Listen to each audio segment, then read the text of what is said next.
Welcome back, everybody, to another episode of Reditus. We're on session 24. Absolutely freaking amazing that we're on session 24. I'm going to do a little recap. We'll jump right into it. Great. Last week, the lads had continued a conversation with Jasper that they had met and got some more information about Centaurium and this organization called the Caterva Invagar, how the kind of dynamics of that work throughout the mainland. It seems that Caterva Invagar is kind of a secret organization that's trying to sort of help. And Centaurium is a little bit more of a governing body that kind of trying to tighten their grip of control over the land. As the group headed off, they were decided to go and try and find Sunak's home, the goblin that had stole the bag of holding earlier. They got a little bit of information from Jasper in a rough area that it would be in, and also some information about a sketchy way that he had gotten that particular property a year ago when him and his friend moved into the city. So they headed over west, ran into the two guards that they had come across in the initial tunnels. Please, for the love of God. They were instructed that Jack needs to go and see Carmen as soon as possible. Corey. Carmen as soon as possible. What is that? And they headed off as Atlas got some information more about where Sunak's home was. So they tracked down the home. They were going to do a little bit of just recon, but they decided to break in. They found nobody there, but they found, after some delving and searching, 6 what looked like some sort of drake or dragon teeth hidden. And then as everybody kind of exited the house, Atlas stayed behind after using a detect magic spell to detect some magic in a different room. As he moved the bed and looked underneath it, he found a charred corpse that looked goblin in size. So we'll be right back and see what they do next. Charred? I thought he was bloody.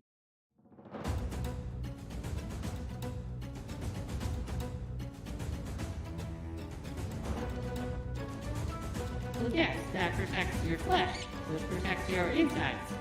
You wear doubly armor because you're weak. The wall, and then these weird zombies came out of the wall, and I threw grease on the ground, and then we killed them all, and then we went through the whole wall. A way to help Atlas. You shouldn't be so hard on those that are willing to fight. I do talk in kind of riddles sometimes, and I don't always tell the whole truth. How are you now? How are you? Because I think that's something you should figure out before you get down there, don't you?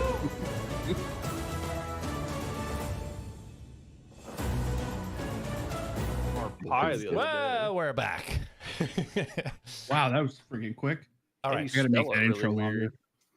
So yeah, you gotta do a 5-minute intro. Yeah. Time to eat. Oh, we gotta take Felix out.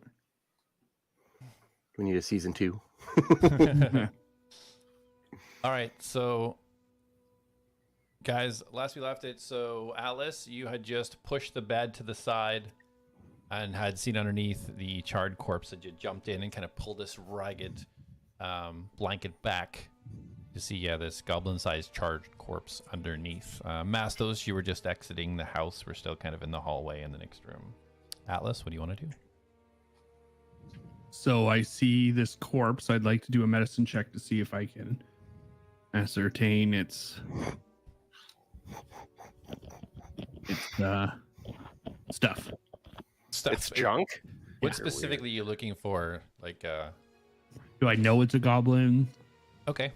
Yeah, go ahead, roll. I'm asking you, do I know it's a goblin? Oh, just in shape. Like it's so burnt up. It could be like halfling. It could be. So yeah, roll medicine and get a little bit more detail.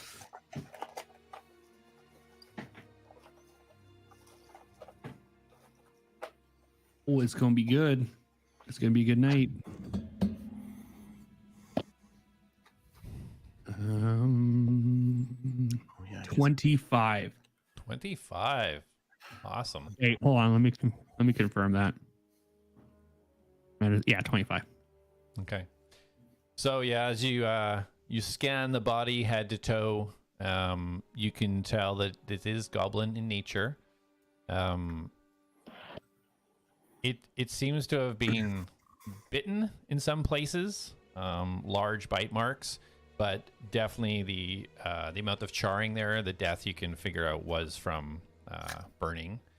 And you do notice a what looks like some sort of metal knife or something sticking out of this goblin's chest.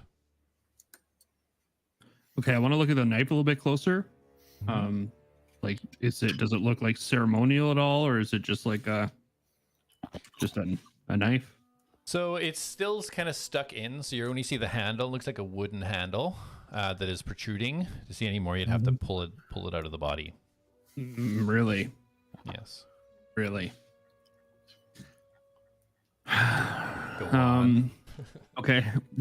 So is there any like sort of signs of clothing whatsoever? No, everything's just being burnt. Like it's really down to like an inch of muscle tissue has been burnt down. A lot. Some of the places you can see the bones protruding through. Okay. So no remnants of clothing at all. No.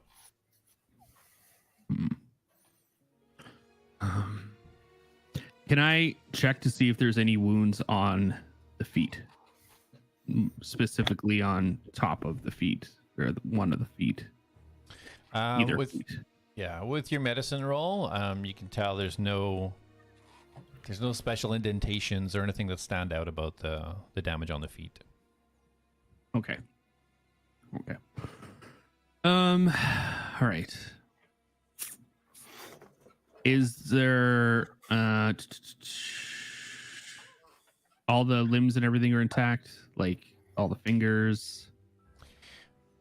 It's hard to tell about the fingers. A lot of it are kind of broken down and the bones are kind of crushed a little bit. What you can tell, it looks like there's one or two kind of like bite marks. There's a little bit of flesh missing, and that's where you can kind of tell where the teeth marks are from. Mm-hmm. But other than that, there's no sort of major body parts missing, so to speak. Okay. Where is the most prominent bite mark that like where has the most visual bite mark? The upper left shoulder area. Okay. And how big is that bite mark? Would it be the size of like a drake? Would it be like the size of like Reen? Or something bigger? Roll a survival. Survival.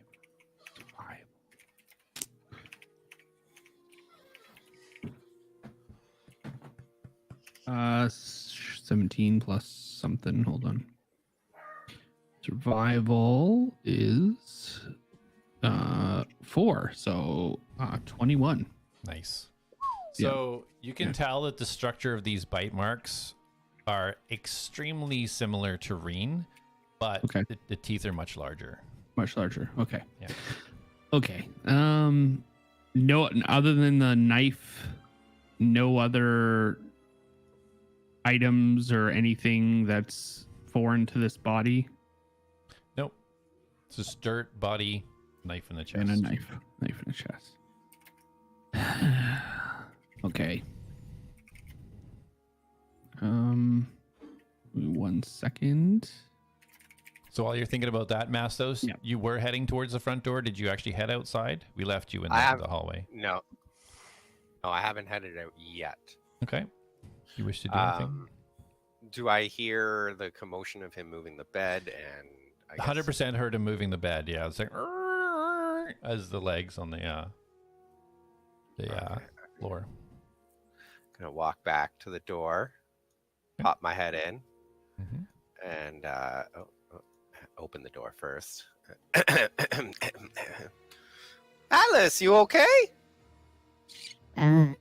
Yes. Yes, Mastos. You should head outside, buddy. I'll be right there. Mastos faster than you. Why don't you go outside? I'm under the bed right now, and we're just dealing with something, and I think it's not good. Out of character. Help, step bro. I'm stuck under the bread.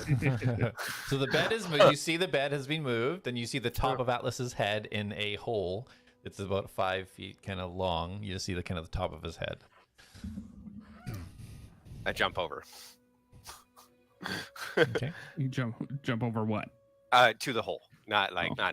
not over your head or jump over to the hole on the side of the hole. Yeah. Find something? Yeah, it looks like there is a very dead goblin in here with a knife in it. I think we need to get out of here and regroup with the others. And I'm gonna grab the knife out of the. Hold on. Mastos agreed. Take evidence. I think we should. And I hold open my bag of holding. I'm like, huh? The turmoil. While you're thinking about that, outside we have Darius. You were kind of keeping watch outside there, and then Jack and Reen have now exited the door behind. Reen is not there. She was unsummoned. Oh, you dismissed. Okay. Yeah. Jack would make his way out from up top the roof, and then would go to like across the street to another nearby building, perhaps, and try to find something where he can not be seen as well. Okay. So yeah. So sorry. As a reminder, now that you said that, you exited through the hatch that you initially kind of broke open, and then you put a bar in it to kind of seal it closed. Yes. To give that appearance of it closed again. So right now, the building you're on, there's a building to your right and your left, which are kind of like one story lower. There is a building opposite you, about the same height, but it's quite a ways over. It's about like 30 feet away from you. Jack would be willing to go make that trek. All right. So easy enough. You run over and grapple hook yourself to the top, pull yourself up. Darius, you see him kind of just swing overhead on the top of the building, opposite the one you guys were just in. Okay. All right, let's go back Colin, in. can you check your Discord, please? Sure. Oh. So go sneaky. inside. Nothing Atlas, to do with the game. Atlas, and Mastos. What are you up to? I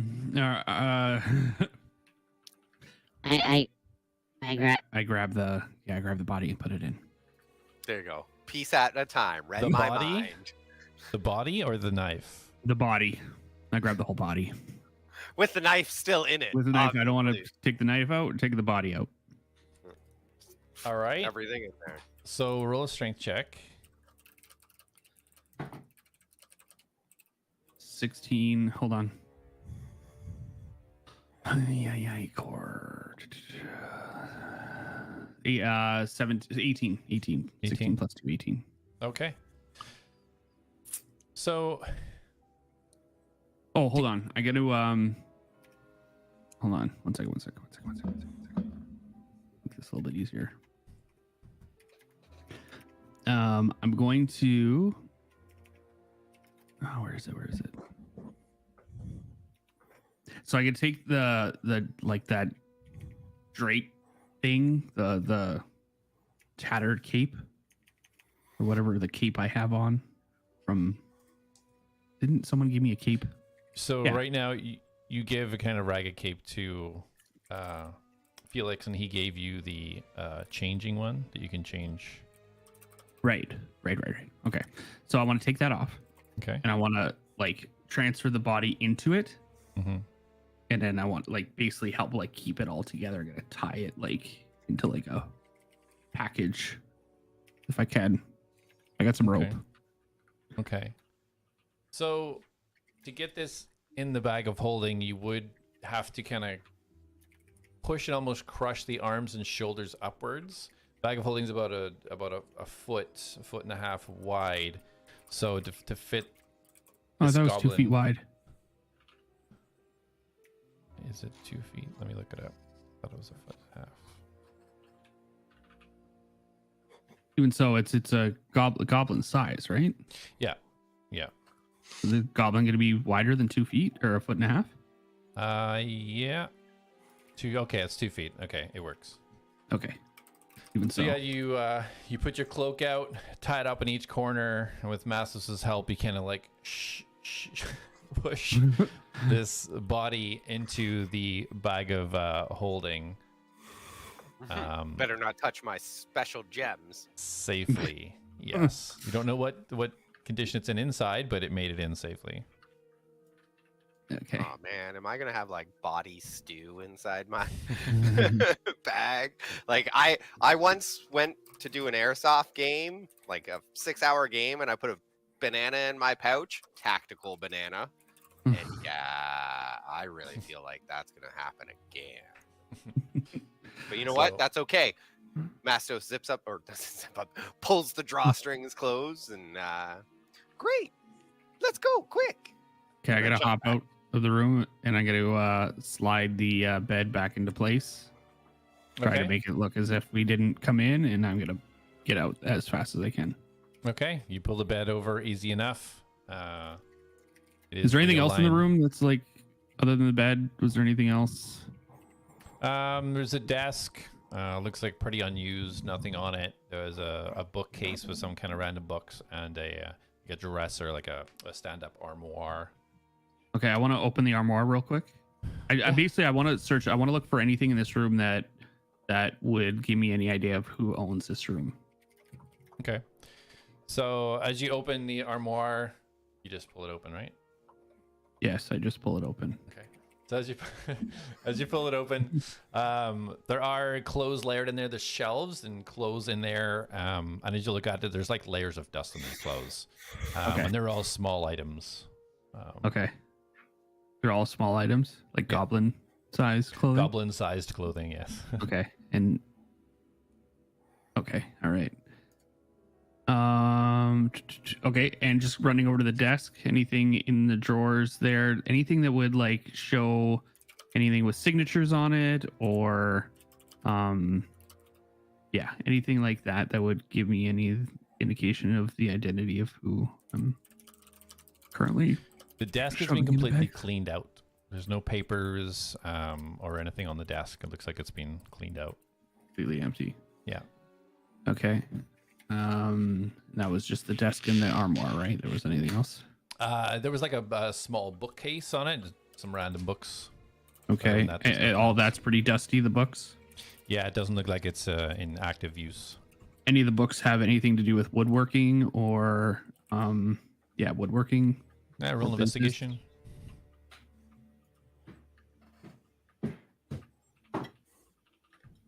$14. Wow, I'm doing pretty good today. Hold on. 14 plus, wow, 15.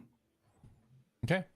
Yeah, as you go through, flick through a few, you see some the history of oak. You see a lot of wood-related texts and stories. Okay, I want to open up one of the books. Okay. Any book that looks like the most used, I want to check the inside cover for any signature, like property of or anything like that. Okay. Yeah, you go along the bottom row, like 3 in. It looks like it's the least dusty. Pull it out, and you get it says the root of all wood, and you open it up, and there's no handwriting or anything in there. It just seems to be regular text. Okay, I want to check just a couple more. Basically, like I'm opening up first. I'm opening up each like first cover and just looking for any sort of writing. Yeah. So for the sake of expediency, there's a lot of books on there, and none of them have like a signed signature or gift to or anything like that with the name. Okay. Sorry, and the most used book was what was it called? The Root of All Wood.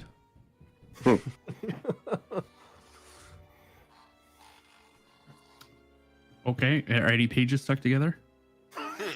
Do you want to spend 10 minutes to slowly go through them all to make sure you don't accidentally separate any that might have been stuck together? No, I'll just take the book. All right, you take the Root of All Wood. All right. Yeah, I'm getting out. All right. You're heading your way out. Mastos? Yes. Did you fully exit the abode? Yes, I am attempting to fully exit the abode. Okay. Through the front door. So as you go through the front door, Darius still keeping watch. Darius, you roll a perception check for me. My shirt's inside out. It's a natural 2, so even with my modifier, I probably don't see anything. I think Yeah. it's like a 3. All looks pretty clear. Alright. Sweet. Mastos comes out behind you. Behind me? There's a red dragon Behind in front of you guys. Okay.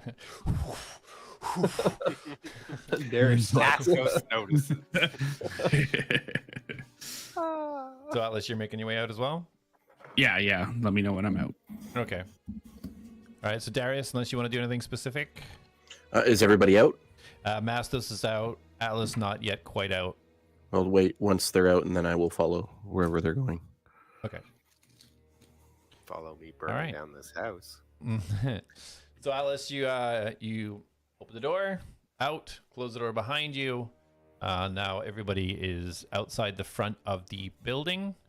You guys do clearly see Jack up at the top, getting a bird's eye view on the building opposite, about 30 feet away. Okay. Everyone, out of sight. Let's get out of sight. I want to like usher them to the side of the building just so that we're not like right out front. Okay. Darius, do you have any ability to erase the memory of someone? I will take the hood off so he can see me.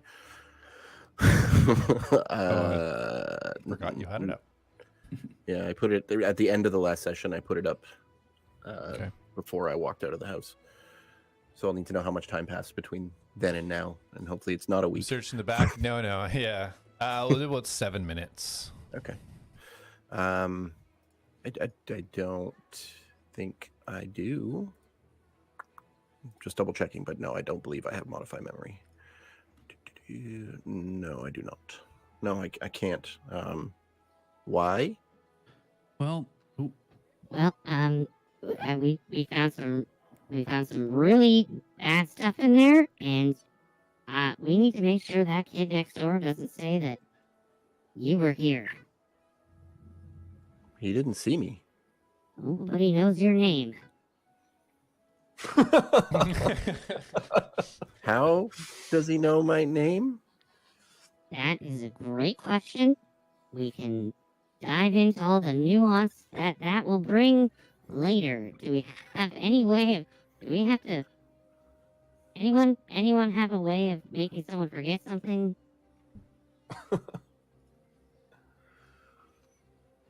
Okay. Mastos always drank a lot of wine to help forget things. He's about 5 years old, Mastos. 5 years old. So wine? I mean, I could. Yeah, we won't need much. Let's go. I can try to make him forget, but it won't be permanent.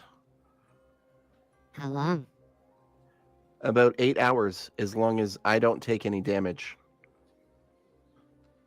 I think that's the best we can do. For now. Or cast any other spells that require concentration.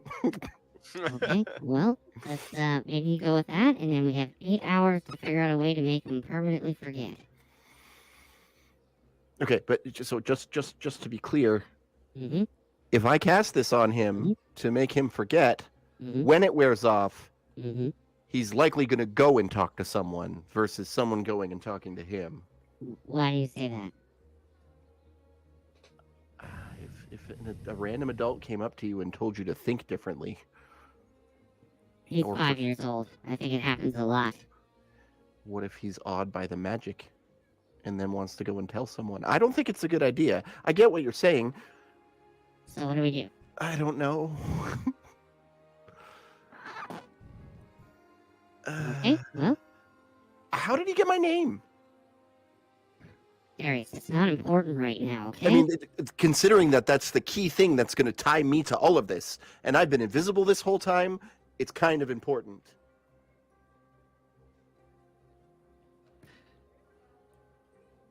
We need to get going. I just like I just like start walking away. The dramatic pause. Also, I actually think I heard you say it. You 'Cause I did. was in- Well, I yeah. think you did because you were like, "What?" But maybe Yeah. you just. I just forgot in I that. couldn't Play remember if that play was it like like in that. character, or if that was. As Jack sees them starting to walk, he'll make his way back down on the ground. Okay. You guys see Jack kind of flip and out with the grappling hook and lower himself down gently to the ground. Follow behind. I'm gonna go knock on the next door neighbor's door. Okay. Second goes by. You're boom, boom, boom, boom, boom. Chick. Hello, how can I help you? And you see this tall, standing, half orc gentleman has like an apron, brown leather apron on, looking out at you.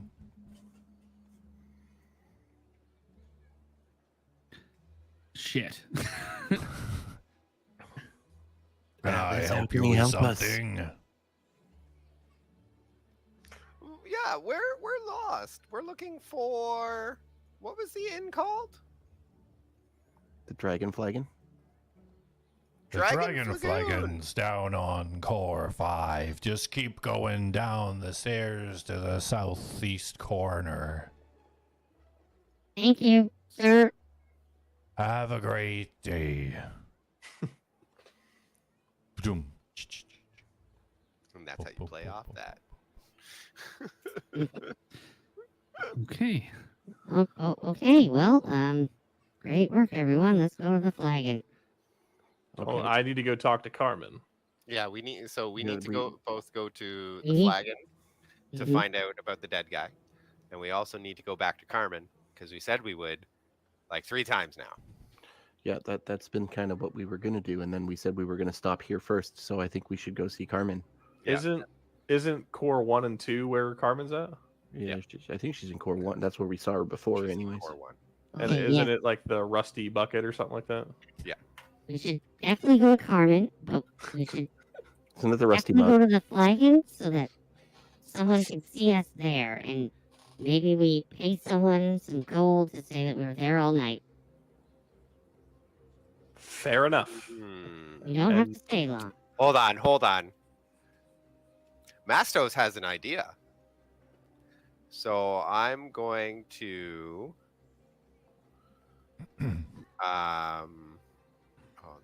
hold on, let me just make sure.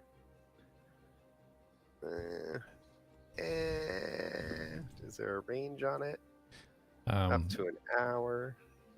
And to give you guys perspective, it's about 9 a.m. You guys, just to give you an idea of what time of day it is. Can we not do anything at night anymore? You slept. We slept at night. Ah, Also, I mean, I don't like saying this to you, Atlas, because you tend to repeat it vehemently. But I am a very good liar.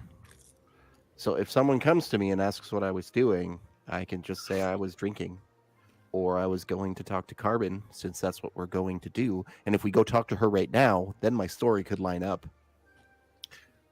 yes. Quick question about summoning Fey spirits as conjure animals. They look astral, right? They don't look like a normal animal when I summon them. What exactly were you? I guess it depends on what exactly you're summoning. I was going to summon just a basic, say, white fox, and have Okay. that white fox go with whoever goes to Carmen, and then I can go down as Mastos form to the Dragon Flagon.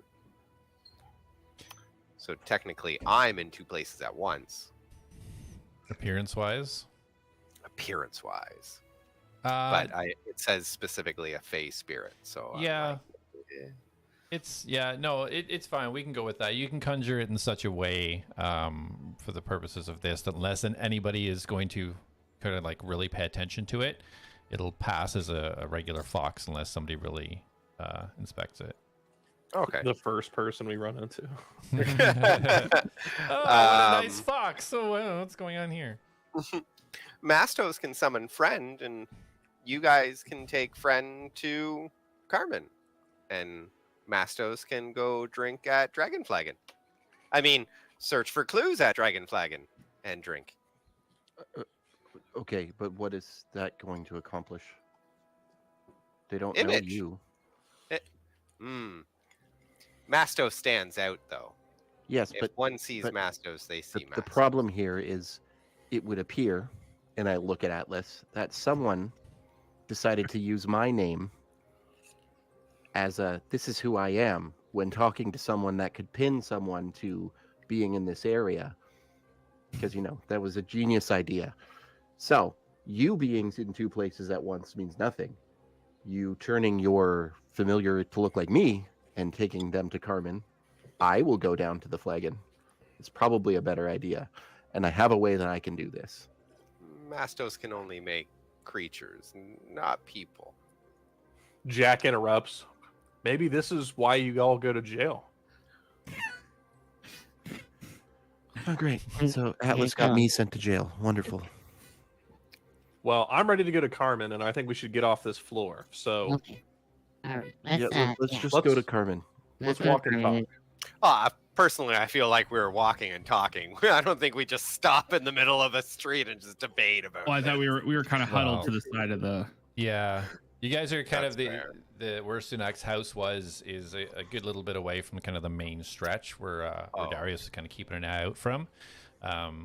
You can get it's not super far. It's only a couple of minutes, but you can see the main road from where you guys are standing. But yeah, you were kind of huddled because without knowing a direction, you wouldn't really know where to go.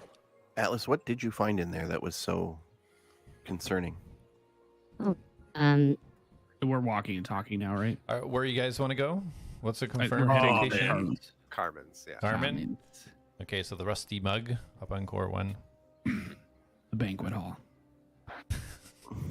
All right, yeah, talk away. You guys are walking and talking. Mastos has new friend in bag. Astos. What? No, that's not entirely. We don't know him too well yet to call him friend. He's also charred and dead.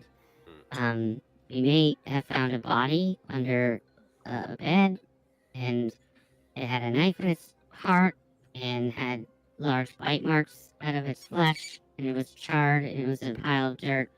And I panicked, so we threw him in a bag. So Wrapped we're it up in my. carrying a murdered body on our person right now. No, not on person. In bag. Okay. Atlas, I wish I knew someone that could check your programming because you have been sliding down this hill for the past couple of days. Your decision making is not going well. Okay. I look at Darius. It was Mastos' plan. Okay, that makes more sense. I'm Was trying it- to not make any decisions, but Atlas, hard. No one's making decisions around me. what kind of creature was it? Looks to be a I goblin. pull the bag out and I open the No, hole. no. And I stop him. I'm like, do not. Oh. No. I put the bag away. Listen, if You we said could it looked like a goblin? Yes, Did it's you check very his much a feet? goblin. Yes, it's not the goblin we're looking for, Okay. but I think it's his uncle, because the room very much looked like woodworking, kind of, Right. wood porn, and we found this book. Sorry, it's been a long morning. I'd like to rest soon. We've only been awake for 4 hours. It's been long, and you haven't seen what I have seen. I mean, I figured you would have seen stuff like this before, considering you're supposed to be like a healer. Anyways, Yes, but unimportant. Continue to Carmen. I don't think we. No. You know what? We should bring this to Carmen and say we found it. How did we find it? Mastos found it. Masto, stop. You are not to talk. And I hate saying this because it's really mean, but do not speak unless we ask you to speak, okay? Jack's gonna kind of stick his hand up. What if we're just honest? this is why he dies. We chased down the person that stole from us, that attacked us, and we heard the story of Sunak and his uncle, and We walked in the house and to look around. We found some suspicious things, and we found a body that just. You know what? That could work. But how much authority did she give you? If I see somebody breaking the law, I'm allowed to detain them and bring them to her. So because there's a small problem. We did break into the house to get inside. Sunak's uncle's death. Mysterious. What did I say, Mastos? Strange. You forget? New friend said that mysterious circumstances around Sunak's uncle's death. I leaned to Atlas. Did he talk to the dead goblin? No, that was where I was going next. If we could get somewhere secure, I can probably channel the goblin to find out more information. That's why I... Do you want me to summon my torture hut? I mean, my tiny hut? Do we have 8 hours? It doesn't take me 8 hours. And I can dispel it when I walk away. Well, why don't we talk? Let me go talk to Carmen first. Reprogram myself. Oh, you need to recharge your energy. Yes. How have you spent all of your energy in 4 hours? I need to. I'm programmed optimally for a different use set right now, and I need to program myself for a different use set. I understand. It takes some time. We're not gonna. Nope, that's not gonna happen.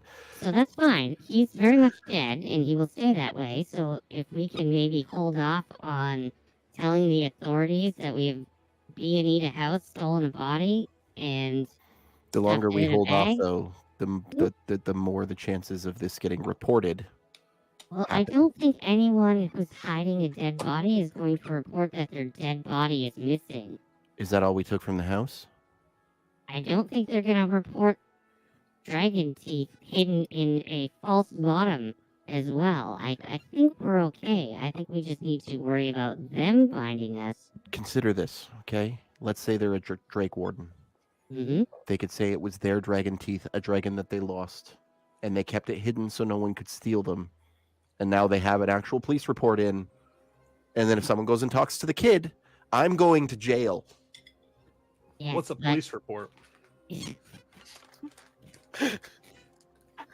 Well, you know, the guards police the city, and I assume a guard report. You know what he needs, Jack. Come on. Sorry. Listen, I agree with you, but in that scenario, only you go to jail. And then we can just break you out. You can literally turn invisible. And then the You rest of us literally go to can. jail. Actually, that's true. If they do try to catch me, I can just disappear. I think it's best. I like the idea of coming clean after we know all the information of the scenario. Well, to be fair, I'm not saying we admit we did anything wrong. We could say we didn't fully understand the extent of Jack's authority that he was granted, and we were following a lead on someone who stole from us. I asked her if I could hold somebody with my grapple and get someone, either bring them to her or have a guard come get them, and she said that was fine. Okay, Jack, you're missing my point here. We don't know the extent of the authority you were given, which means we broke into that house thinking we had the authority to do so. Do you understand? I guess. Why don't I talk to Carmen? You guys go do what you guys are gonna do. I think that's a good idea. And then after I talk to Carmen, we can. What are we going to do, though? Because Atlas said he needs 8 hours. We can say that we followed Mastos's nose. And broke into a house. Because we smelled a dead body. We I were like that. attacked. We followed Mastos's nose to our attackers. Empty house, investigate. New empty house belonged to Sunak's uncle. Died of mysterious circumstances. Okay, I just want to test that theory right now. Mastos, come and find me, and I put up my hood, and I'm going to go hide. Okay. Okay. So, Masters, roll a perception.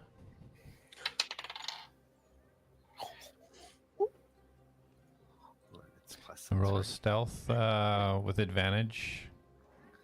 Darius. I'm just gonna wait till he rolls. Don't say your roll though. Hold on. Okay. I got 23.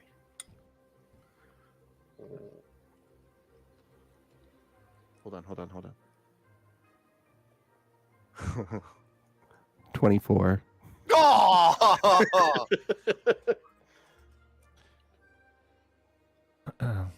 So, Mastos, you kind of put your nose up in the air a little bit. Eyes are wide, looking for footprints. And you think you get them. You run around to the corner of the building. You look around. Nothing there. Darius cheat. Darius use magic. Sunak and them no magic. I take my hood off and I say, I'm not trying to cheat you. It's just if they decide to test your ability to find something and you fail to do so, our whole story loses its foundation. Mastos knows never lies. Well, it just lied to you. I'm just saying. He was behind you. He was downwind. I couldn't get him. Okay, my suggestion is we stay as a group, we move, we go to Carmen, see what she wants. I think we have some time to figure out the mystery of the body. We give it a day of looking into it, try to find Sunak. I was able to somewhat track him. He's leaving the city, so I don't think he'll be back right away. So let's go see what Carmen says. And then maybe we can inspect the body somewhere safe. And then if there is enough time, I will try to commune with him. There is a murder weapon still inside his body. That's something also we can look at. Along with the bite marks. The bite marks look like Drake bite marks. So if it is a Drake Warden, that's very suspicious. I just think there's time where we can piece this puzzle together. When you say commune with the body, what is that? What are you saying? Well, Oh, Mastos knows this. Wait, Speak with dead. Can you do that? Mastos can't. Other druids could. And visibly, you'll see Jack like shake. Jack, you've seen me do this You have before. watched him do this before. Oh, have I? Remember when you first desecrated a grave and I was like, oh, you'll yell at me for doing it, but you're fine just going ahead. Oh, yeah, I remember that. Jack remembers that too. He It was doesn't say that. Minikin. And Minikin, yeah. Yeah. Basically, if there's some It's been so long. before the bodies completely die off, I can rehabilitate some of the cells to form projection of that person. It's complicated. I don't quite understand how it works. Jack is still going to shake and go, that's always creepy when you do that. There we go. Let's see. Okay. I think. I don't think it's a good idea for us to hold on to a corpse that we didn't murder. It makes us look more guilty, but I will follow whatever you think is best. Well, should we hide the body somewhere safe? That doesn't Maybe make we it bring it better. to Jasper. I That's say a we good just take idea. it to Carmen. I don't Mastos think that's... agree. So by this I don't- stage, you guys have headed up the first kind of set of steps up to the second core now. And as you guys kind of turn to walk back towards the next set of steps that lead up on core 2, taking a glance around, you can see where the light that normally kind of spreads throughout these different cores you've visited that usually go almost right to the wall on this core barely extends 100 feet. And then it almost looks like darkness, and you can kind of see like tents and shoddy housing off to the side. Not a lot of movement. And then you guys head to the stairs moving up towards core 1. I will go with whatever you guys think is best. I'm putting my 2 cents in that I don't think the longer we hold on to this body, the worse it's going to be for us. And I get it. I would love to know what it has to say, but unfortunately, we don't have 8 hours to hold on to a corpse. Maybe you can offer to Carmen, you know, you need time, and you can help her get information out of the corpse. She may go for them. How well do we know Carmen? I don't, like, she didn't come off to me as, like, super tight with us, where Well, we to can be fair, trust her when we with walked our in, lives. you were like, your machine attacked us and you owe us stuff. So, I mean, if I were her, I wouldn't have been exactly, you know, warm welcome to my city. Well, when I spoke to Carmen, it was after you guys had spoke to her. She did seem not impressed by how you guys behaved. She seemed happier after we spoke. She even gave us the courtesy of a free room for the night. So, if we're going to speak with Carmen, I will attempt it. I mean, I can do it too. I don't think I should follow Atlas's lead this time. That's all. Well, being that you were standing next to, or sitting or standing, whatever you were doing next to Atlas when that happened, and then I was alone when I spoke with her, I will take on this duty and see if I can handle things. Okay, I'm more persuasive than you, just saying. I'm not here to persuade, I'm here to be honest. Yeah, well, sometimes honesty still requires persuasion. Let's go see how this works out. Depending on how the conversation goes, I may just tell her. Okay.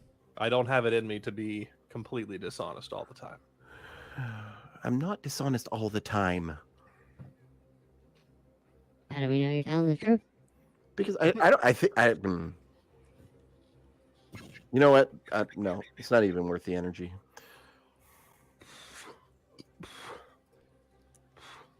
All right, so you guys now hit the top of Core 1. You can see as you kind of come up these stairs, looking ahead, you can see the blacksmiths that you guys had visited previous. And then you can turn south and head down towards the Rusty Mug. Thank you. That was so nice of you. Are you all heading towards the Rusty Mug, or? I'm following the yep. group wherever they're going. Okay. So is the entire group going there? Yes. Si, senor. All right. As you guys start walking down, as you get a little bit closer, you notice the huge kind of swinging mug from the front of the building start to approach. This time you see two Nolja guards standing at the front door that weren't there before. They're about 60 feet away as you approach. Looking in, it doesn't look like there's a lot of people from that distance. Yeah, guys, just a quick thing. When Jasper said we were going to be arrested, who do you think he meant was arresting us? I don't know. If you had to guess, who does the arresting in this town? It adds up, but they would be them. Yes, and also, maybe we get arrested. Again, we have to stop worrying about that, because maybe avoiding them is what gets us arrested, because that's shady behavior. Or maybe bringing them a dead body with zero information on how it became dead. But you can get that information. We just need time. And she can send guards to monitor while you do whatever it is you need to do to reprogram yourself. They know that Sunak's uncle's been missing for a while and or dead. So if we bring the body of him, and we just showed up at the town. Yeah, and that's... No, look, you said that body looks like it's been dead for a while, right? No, it looks charred. I don't... Did it look like it was dead for a while? I felt like there was still flesh on it, right? No, Sunak's the char, the flesh had like almost caramelized. It's been dead a long time. Right, so it's been dead. Okay, yeah.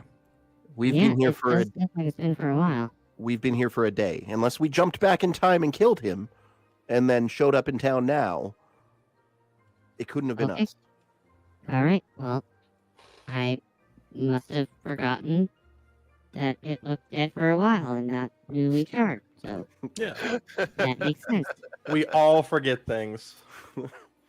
Mastos Mhm. forget to wash his hands sometimes. Oh boy. Mhm. Okay. Well, let's take over the body. All right. All right. Yep. Jack's moseying on in.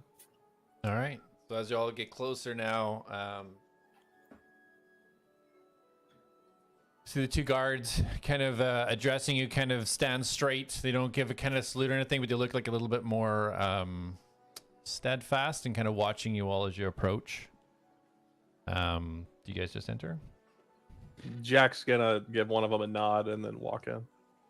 Okay. I shapeshift into my fox form and jump on Atlas. Okay. As soon as you shapeshift, you see one of them bring their hand up and a sword just shing, come right out of the arm at the ready. Sorry. He is more comfortable around people in that form. He won't hurt anyone. Mastos hides. Well, you should give a bit of warning if you're going to do that. Yeah. Get yourself stabbed, little fox. Again, sorry. He's not very trained with society, I guess. Socially adept. Yeah. Roll a persuasion check.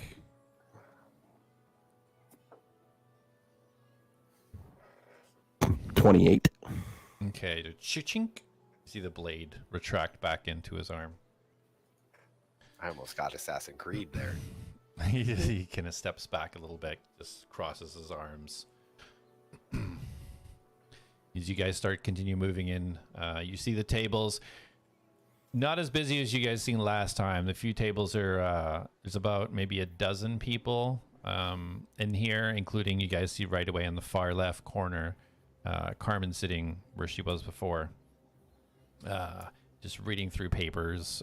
You see now the barkeep that you were used to last time, Jin, back at the bar at the end. What do you guys want to do?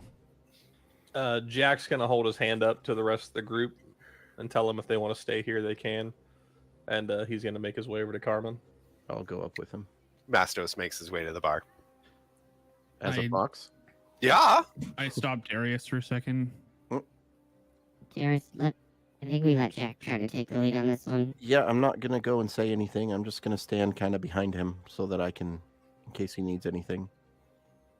Just let him do it. Okay. Come have a drink. No, I'm good. Could be our last. Might be his last.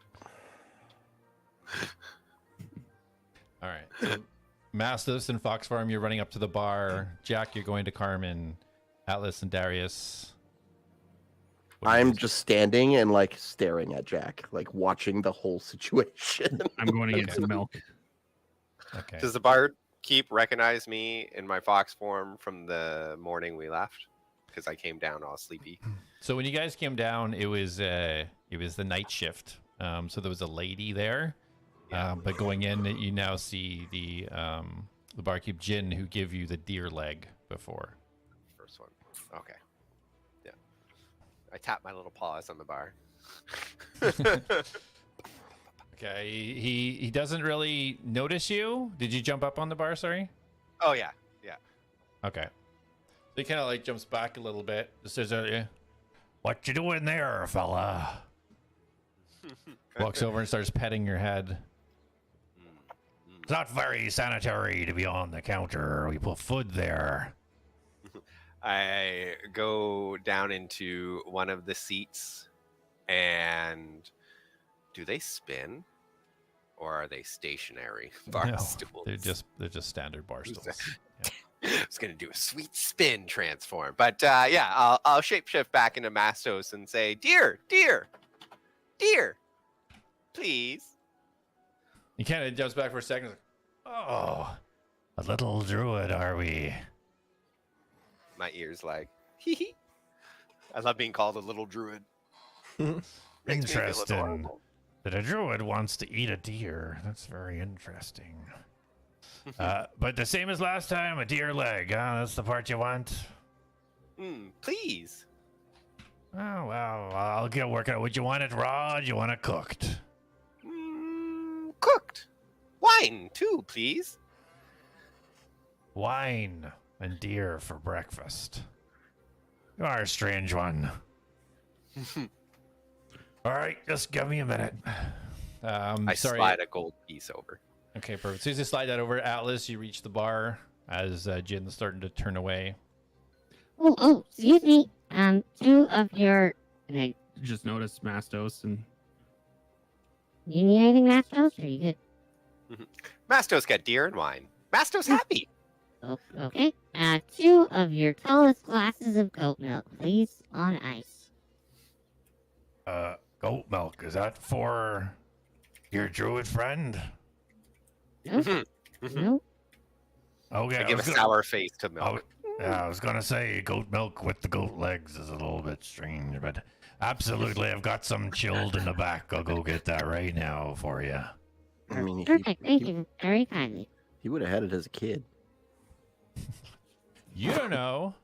I just had a goat semen joke.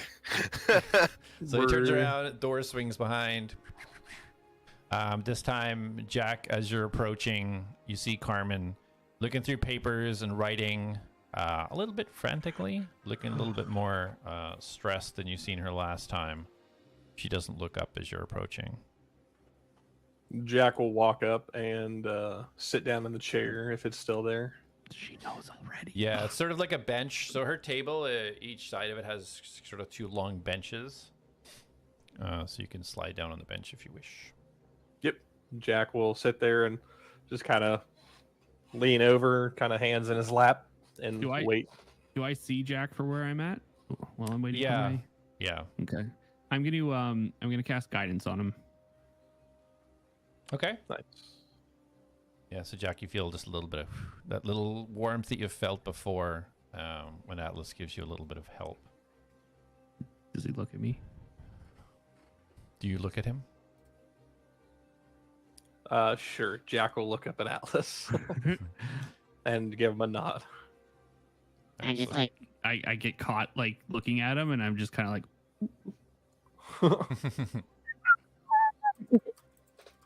All right, that's it. All right, so Jack, as you sit down, Carmen kind of glances up and said, "So you finally come. I was expecting to see you a little bit quicker." We were dealing with a run-in that we dealt with last night. Tell me more about this run-in. We found the gentleman that swiped my bag off me. And while we were dealing with that, somebody attacked us. And I pursued, did not find. We started to come back to the inn, and they attacked again. At that point, I had left. So we found out where the goblin lives, went back and looked around. What goblin are you referring to? I believe they said his name was Sunak. Interesting. Did the guards tell you why I asked you to come here before noon? Before our original meeting time? They did not. Wait, did they give us a time? Sorry. Yeah, you're supposed to meet back here to discuss the what you guys were going to ask for and what she was going to ask for. Oh, right. Okay. I thought, but not the second time we ran into the guards. They didn't tell us. He said as soon as possible. Okay, yeah. All right. My bad. Sorry. Yeah. Where is your companion? Companion or companions? Your Drake. Oh, Reen. I sent her away for now. Apparently there's another Drake Warden around, and I heard that they were killing Drake Wardens. And I figured being on incognito would be safer. But if you wish, I can summon her here now. Please don't do that.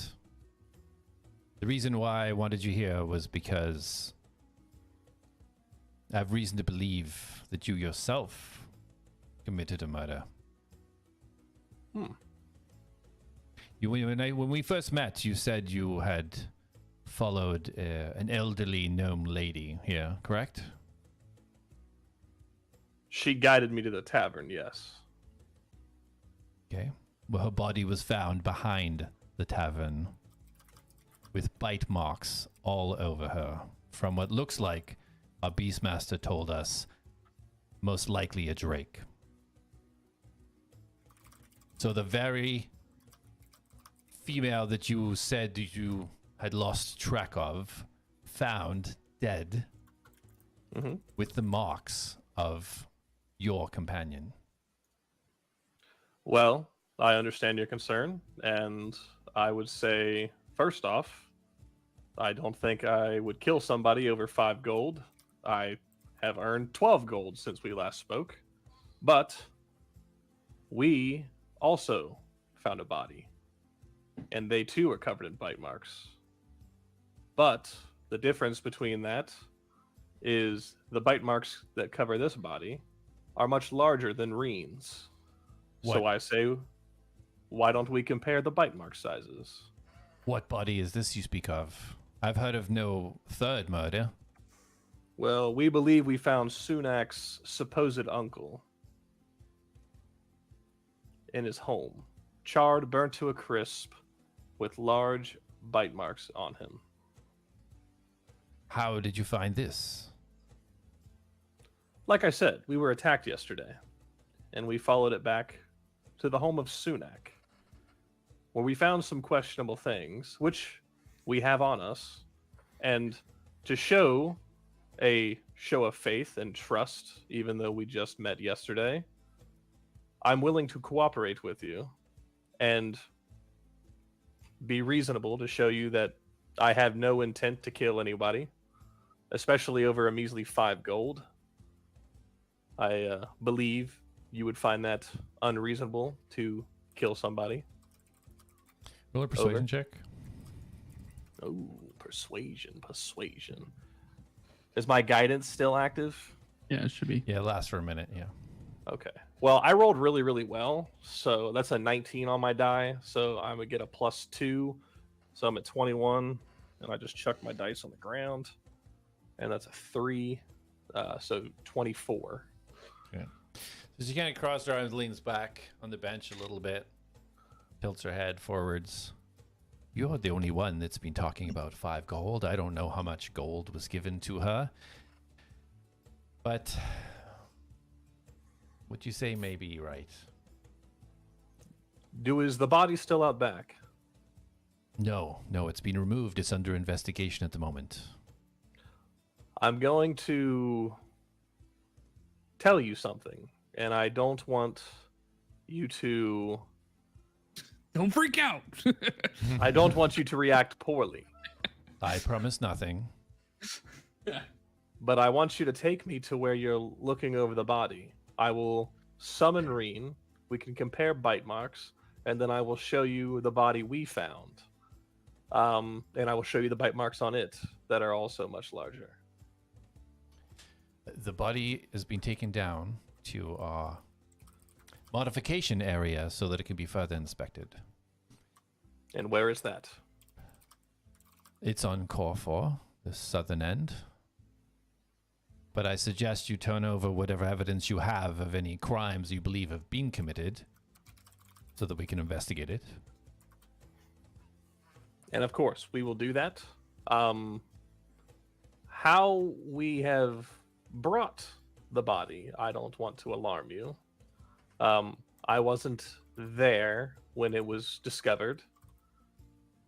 So I have no involvement in how it was gathered.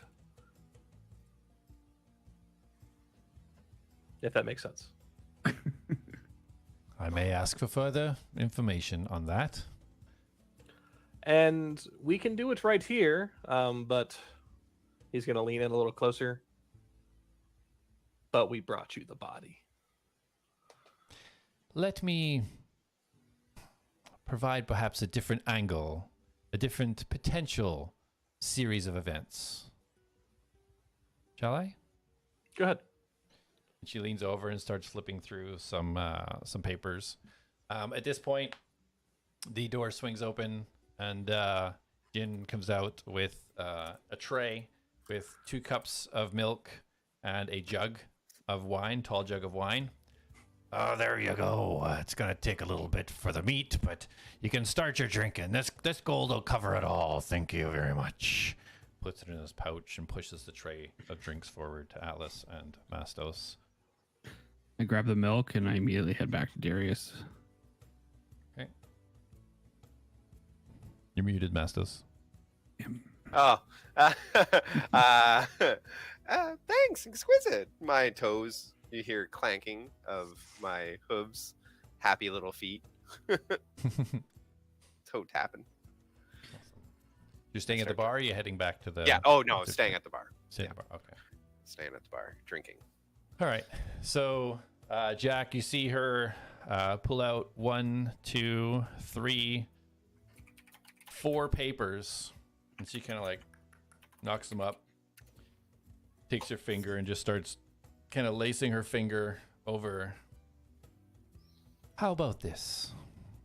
A group of individuals traveling down a tunnel come across a dawnbreaker. They kill him. They remove his head after whatever information they were looking for. They break their way through secret entrance into a city. They break a defense system. They come in. They murder an old gnome lady. They go into a blacksmith shop. They threaten a civilian with a dagger.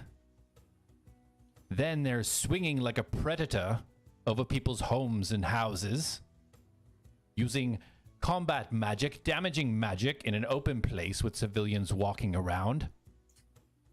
And they rob and torture one of our civilians. How does that perspective sound? Darius yells from across the bar. Incorrect. A bit far-fetched.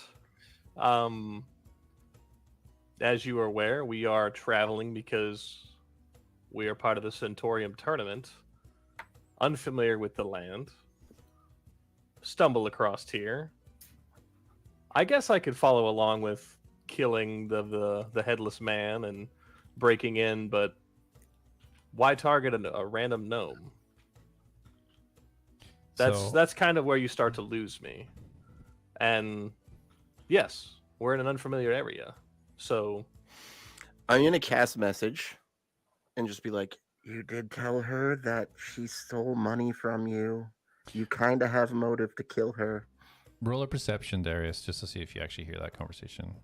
And Atlas and Mastos, sorry, Mastos, you don't. You're still sitting at the bar. Atlas, as you go back and you're facing the door, you see that the 2 guards on the outside have moved to the inside. I rolled a 12 on perception. 12. Okay, so you wouldn't hear the conversation from the distance you're at. Okay, so are we saying that that's been the whole time? Because that's the case, I would have moved closer so I could hear it. Okay, yeah. If that was your intent where you were going to sit down, you could sit Yeah, closer, yeah. So I didn't realize, because I wasn't actually looking at the map when I said I don't move. I didn't realize I was still at the door. Like, I wanted to be close enough that I could hear what was going on in case I needed to... Like, if things escalated, I wanted to be able to come and be like, whoa, whoa, whoa. Okay. Yeah, okay, fair enough. We'll say, for the sake of that, then, yeah, you were close enough to hear, so you can send your message. What was the message again, just in case Jack didn't hear it? Just that she technically has motive for him to kill her, because he went to her reporting that gnome stole money from him. So I basically said that. I'm like, you technically had motive. You did tell her that she stole money from you. And I'm like whispering that into my hand. So Jack isn't gonna... No, you don't have to reply. I don't want you to reply. Now I'm losing my train of thought on what Jack was saying. Yeah, so to add on to that, I've already told you how willing I am to come look at this body and compare to prove my innocence, because the bite marks we found on the body we found were much larger than Rena's. So if you're going to claim that a Drake Warden, as myself, went out of my way to kill an elderly person over 5 gold, I'd like to clear my name. And I understand you doing your job and giving me this other perspective. But as somebody who wants to enforce and obey the law, wouldn't you want to make sure those who are actually innocent get proven that? So as you say this, Atlas, you were bringing the milk back to Darius, right? Yeah. Yeah, so you would be close enough to hear this as well, if you wanted to act on any of it. I'm gonna hand Darius the milk. Okay. Both of them. You know I don't drink this. What are you And I'm doing? just gonna turn and walk away. I'm just gonna push it. I'm not gonna push it off the table, but I'm just pushing it away from me. I'm going Okay. right back to Mastos. Okay. Yeah, you head on back to Mastos. Carmen leans forward. Jack. So, can you can honestly say that story that I just told you, none of that is true? Your story about us killing Don something and cutting his head off? That is definitely not true. Us finding a secret entrance and destroying your stuff? That sort of happened, but it was accidental. Wandering in and being robbed and then killing somebody? I definitely was robbed, but I didn't kill anybody. And then swinging about. Just as you engineered or whatever you guys call yourself. I'm surprised I'm not the only one who gets around like that. So, I understand you're doing your job and you're cracking down and trying to solve this. But I don't want you to jump the gun and wrongfully do anything to us. As I've just told you, you have our full cooperation, and I don't believe that should be met with taking us to jail or binding us and taking all we have. You have our cooperation. I'm willing to follow you down there to check that body. I'll summon Reen, and she won't move an inch. She'll open her mouth. You can compare bite sizes. What was she? Was she just killed with a drake? I've never had Reen just bite somebody to death. If my handiwork's gonna be there, it's gonna be several arrows. Who has the two teeth? Darius. Darius. Okay. I'm going to cast message again and just be like, and tell her if she gives us enough time, Atlas can speak with the dead, so we can ask the dead those dead people the questions on who killed them. And I happen to have somebody here that knows how to speak with people who have since passed. We can just ask them who killed them. We need time, though. Please understand that if I thought all of this was concrete, then we wouldn't be having this conversation.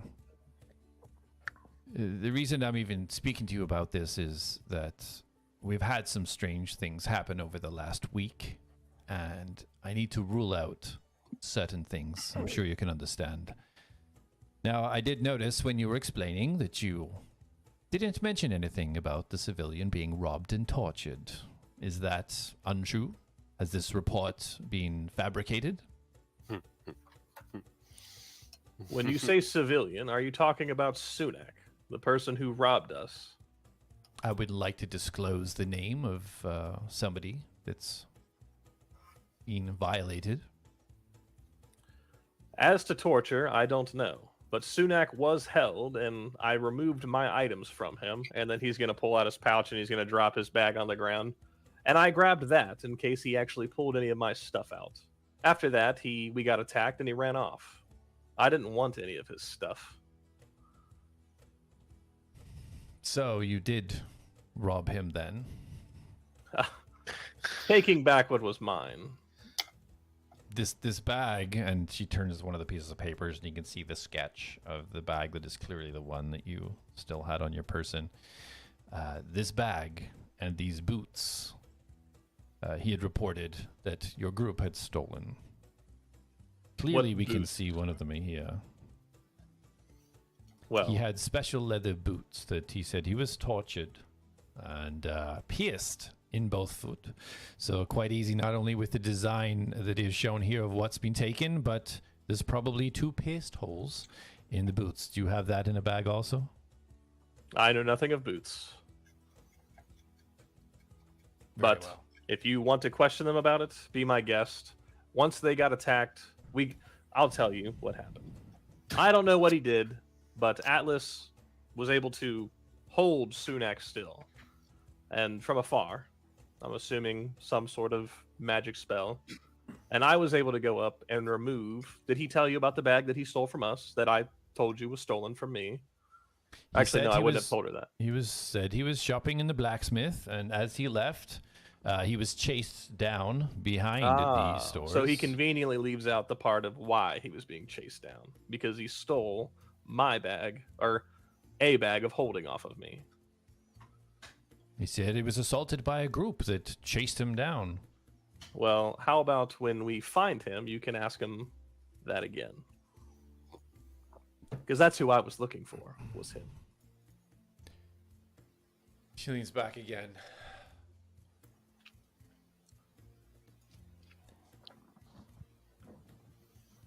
I'm at an impasse here. Well, let's Roll clear up- up the roll- part about murder. Roll Let's a go do persuasion, that. Jack. Okay. About clearing up the part about murder, or It's like your general, we're not doing it, Conversation. let's look into it type thing, as opposed to her making a judgment on it. roll a nat 20. Just saying. Okay. Do I still have guidance? No. Okay, so 22. I love this dice. He's rolling the D100. Yeah. If I rolled a D100 and rolled a... Oh, I'd be at 20. Never mind, I'm dumb. Here, I'll take Okay. a picture of my D100. Or my D10. Or my We believe you. It's fine. my nat 20. All right. I'm excited. I'm sorry. Okay, she leans forward now, puts both elbows on the desk, kind of crosses her fingers and leans forwards.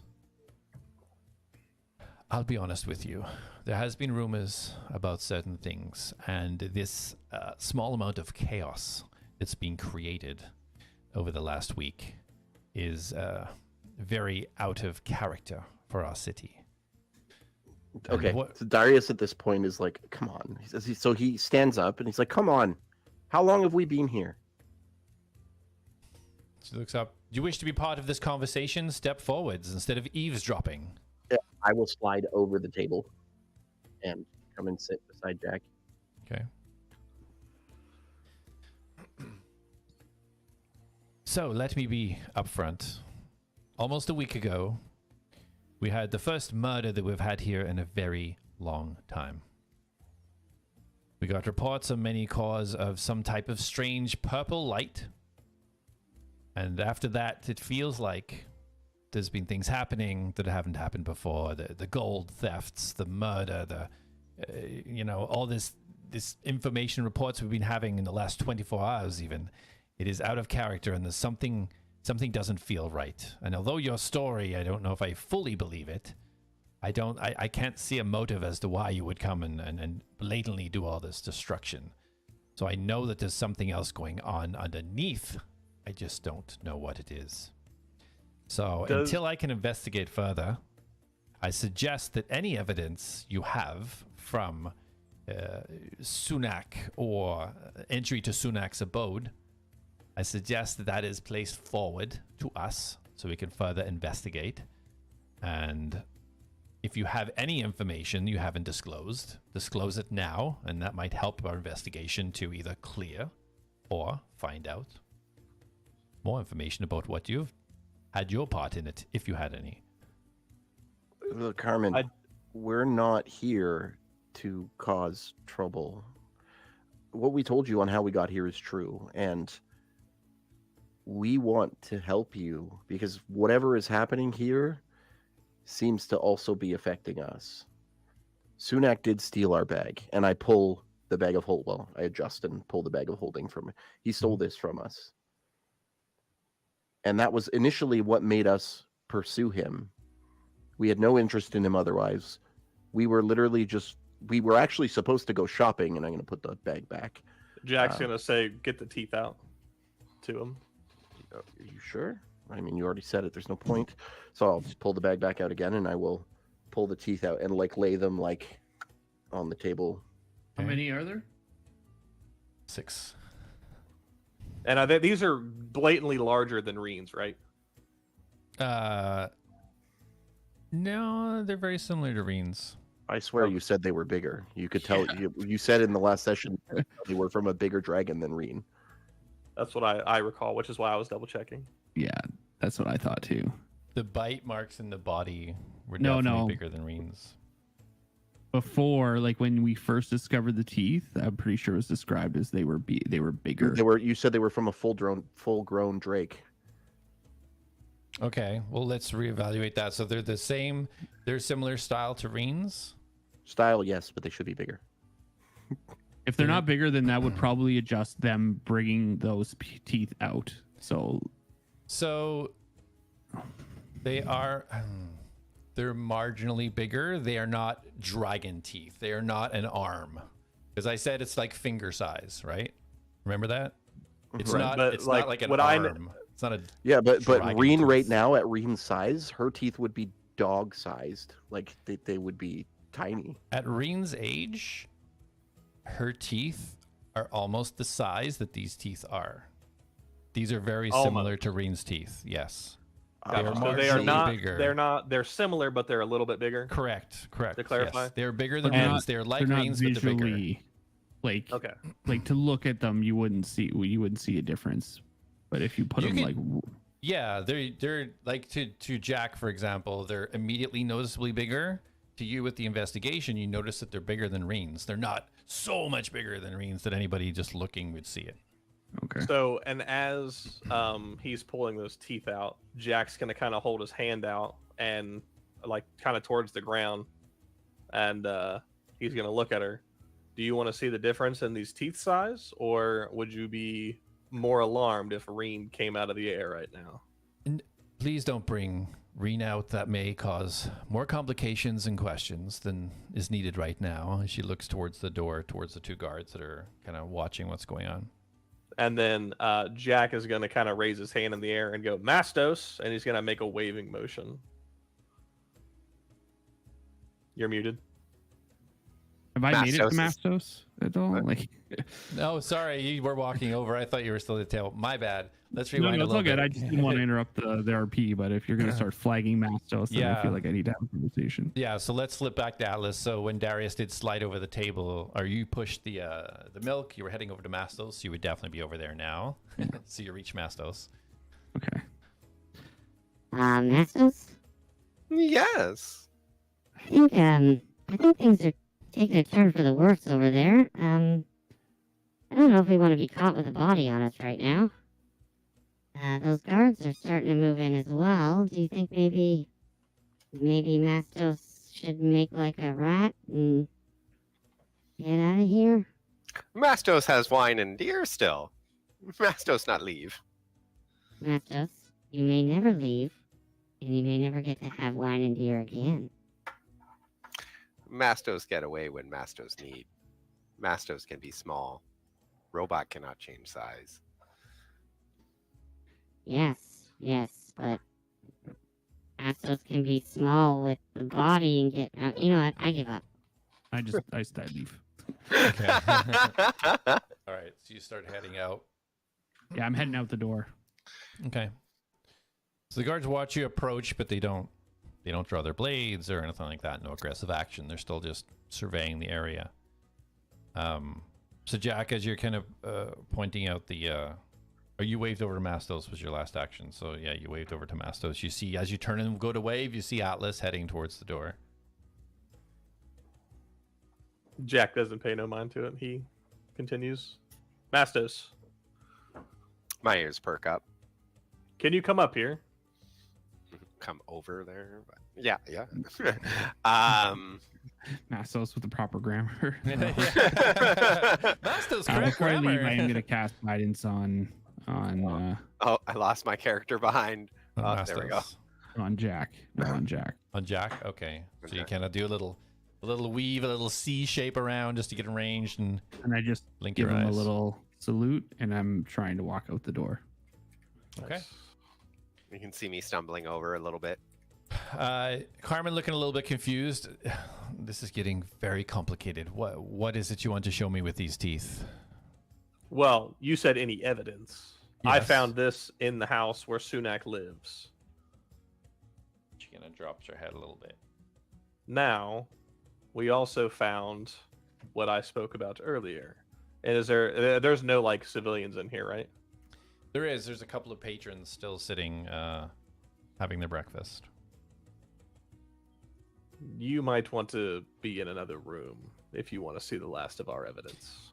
Just tell me what the evidence is. I'm getting quite the headache with all of this. Jack's gonna lean in again. I told you we brought you a body. Well, don't lift it out here. You can understand my frustration that you potentially had evidence of some wrongdoing and removed it from the place that would tell us exactly and confirm with evidence who did it. We also have somebody who can talk to the dead. We have someone that can do that as well. So you instead need of- body? Not yet, Mastos. Okay. Put that away. And she points towards the teeth. Put that away for now. And Jack's gonna gather them up, and he's gonna kind of hold them open, waiting for Darius with the bag. I'm gonna need these later anyway. I want to see if I can get anything from them. Okay, she sits back again. At this stage, Atlas, you do reach the door. The guards aren't stopping you. You're able to exit the building if you wish. Oh yeah, I wish. Okay, so you head on outside. So, okay, if you wish to insert things like a body into evidence, I'm gonna need you to go down to Core 4 to the south and deliver it with, I will write you up a letter and deliver it to Sarek down there. Okay, she will take care of the body. She starts just writing on the note. Now, I have a few questions for you if you don't mind. Mhm. Do you know if Sunak lives with anyone? I do, yes. Sunak, the friend or partner in what they do is called Villian. Villian Halleck, I believe. We, from our investigations, or at least our astute clerics, automatons' observations, we believe that person is in possession of a drake similar to Reen, but bigger in size. Interesting. I've never seen this. It's never been reported that we have another Drake Warden in the city. Well, apparently, according to, was it Sunak or Jasper who said Drake Warden? I think it was Jasper. According to Jasper, Drake Wardens don't walk around with their drakes out and about like I do. Well, this myth is true, but Sunak and Villian have made this city their home for about a year now, so I'm quite surprised that nobody has seen this Drake. Well, according to the body we found, which has large bite marks in it, we found teeth. And Jack knows about the scale too, right? Because he was like next to them when they found it. Yeah, when Mastos found it, yeah. Does Mastos have it, or is it also in the bag of holding? Who No, has I it in think their it was in this inventory? person. I think Mastos gave it to I gave it somebody to check Darius. it out. You're talking yeah. about the red scale? Yes. Yeah. Yeah, I gave that to Okay. Darius. And so we also found a scale that is much larger than one that Reen has. So that is a bit of evidence to push that theory, at least to get it out there. But Very well. we'll Do you go have- deliver that as long as we don't have a run-in with this person. Do you have the scale there? The scale I will take, the corpse. That's what would need to go to the modification area. And Darius will just kind of look at, or Jack will look at Darius. Darius, do you have the scale? Or are you Yeah, gonna give it? it's in the bag, right? So I'll pull it out. Okay, so she reaches over. She has a pouch with a leather cord on it and just holds it open for you to drop it in. Are you sure you want me to do this? She said to give any evidence. I want to show her we are giving full cooperation. I'm gonna drop it. Very well. She pulls the drawstring. You see her write something. Place it down to the side. Place it down to the side. Very well. For now, just make that delivery. I will continue my investigation. If you get any more information, please report it here or to one of the guards. Don't act on your own. I'm giving you some leeway here, Jack. From what you have all told me, you've all come from islands. So you may not know how cities work, but when you're within a city, you have to follow basic laws that are in place. And if you're not sure of those laws, check before you do whatever you want. It's not the wilds. Is that fair? My ears perk up. That's fair. I am not used to a list of rules to abide by. And I will refrain, unless I'm being chased and in peril, if that's okay with you, I will refrain from zipping around your city. Self-defense, that's not a problem. Or if you're on core 2, that's our live as you are type area. Other than that, please keep yourself to yourself unless absolutely necessary. And Jack will stand up and kind of give her a bow. And she hands you, she takes out this little kind of stamped little seal, puts it on the letter that she just wrote and hands it to you. You give this to Sarek. It'll be done. Okay, and you see her kind of like make a little gesture to the 2 guards at the door, and they make their way to the outsides. So Atlas, as you exit, where do you want to go, or what do you want to do?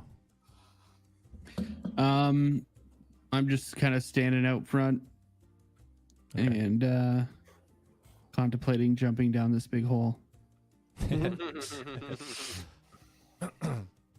So so you go over to the hole, see a nice glowing sunlight shining down it.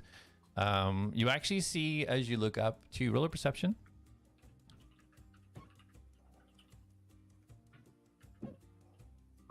Mm, 16. Okay. So as you you look down, you kind of see at the bottom is kind of darkness, but if you look up, you can see what looks like, it almost looks like little diamonds shining at the very, very top of the hole, and you now realize that it's rain. And as you kind of turn the angle, you can almost see now through whatever this thing is that channels down the city, you can almost see these droplets channeling down through this strange invisible type membrane and filtering through the ceiling. This is nice. Jumps. Before Jack walks away from Carmen, he's gonna ask, do you care if I stay here for about an hour before we depart? Well, it's up to you when you want to deliver this evidence. Obviously, the sooner the better. It can be investigated. Well, I wanted to be in line of sight for you. Well, I'm just going to be here for about another hour, and then we'll depart. That's but I'll quite be in your line of suspicious. sight. Is something happening outside of here within the next hour that you don't want to be a part of? No, I was bought something, and I wanted to understand it more. Oh, yeah. Let's go grab a table. And then Jack's gonna look at Darius. I'm gonna go understand this cloak, and gonna order a meal and go sit down at a table, and he is going to take some time to attune to his cloak. I passed my deer leg, which I assume I got. Food? Master share? As Darius walks by, he like leans into Jack. Remember, he said he doesn't always wash his hands. And I just keep walking. True.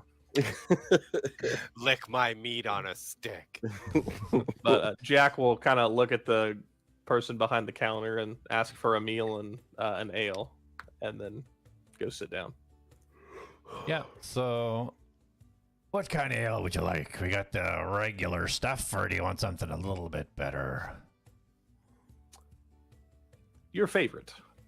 Oh, Moondrip Ale it is. There'll be 2 silver for the ale, 5 silver for the meal. And Jack will slide over 2 gold pieces. Ah, very well. Much appreciated. Come back anytime. He slides the meal and drink over to you. Excellent. And yep, I'm gonna attune to this thingamajig. Okay. So you start eating and kind of studying the cloak. Darius, Mastos, what are you guys up to? I want to see if Carmen's demeanor has changed towards me, because I know that I don't know personally, but she's now distrusting of the group itself. But the last time we met, she trusted me based on my honesty. Mm-hmm. I want to see if her perspective of me has shifted along with the group's. Okay. Mastos, can I help you? Did Mastos do something wrong? That remains to be seen. Did you torture a civilian or murder anyone? Mastos helped Sunak. Oh, you helped Sunak, but your friends said that Sunak was bad. Sunak Goblin. Goblin's tricky. Goblin like druid. Not understand society? Your society. People society. Were there no goblins from your island? Not goblins. Traders. We have traders come to my island, but one day Mastos snuck on board and left island. Met many people. Went to big city. Big city. Felt too big. Had to leave. Spent time with those outside city. Party. Laughter. Stories. Mastos felt comfortable. Safe. Sounds fun. Mastos worried that we did something wrong. You just have to be careful how you and your friends act in certain situations. I think the experience you all have together isn't quite... how do I say this? You don't know how to act in a fully civilized city, by the sounds of it, and your honesty will help. That's for sure. Mastos didn't mean to break buildings, turning into giant snake. Pardon? Mastos leaves.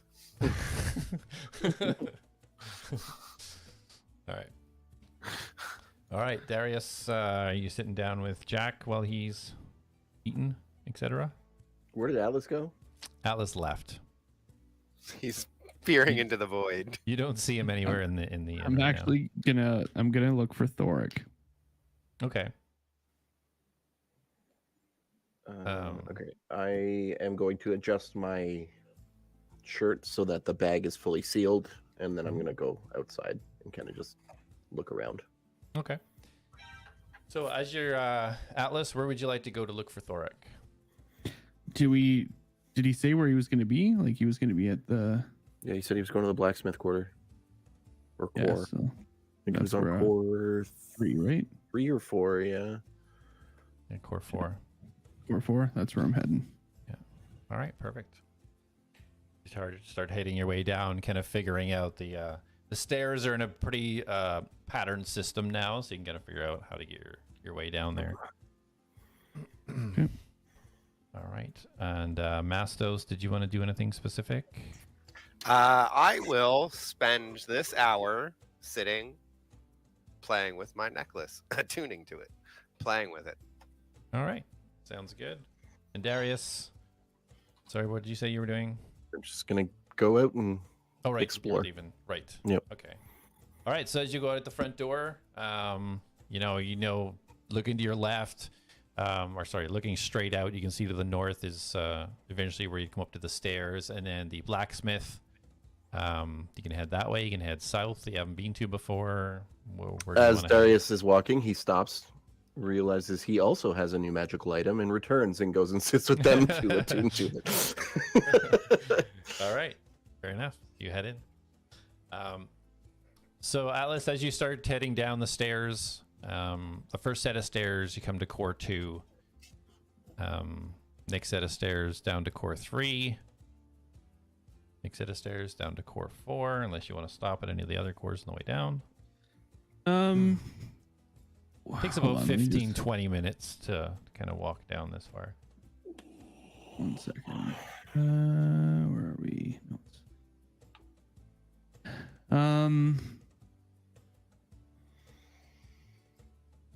Sunak's house was on core 3.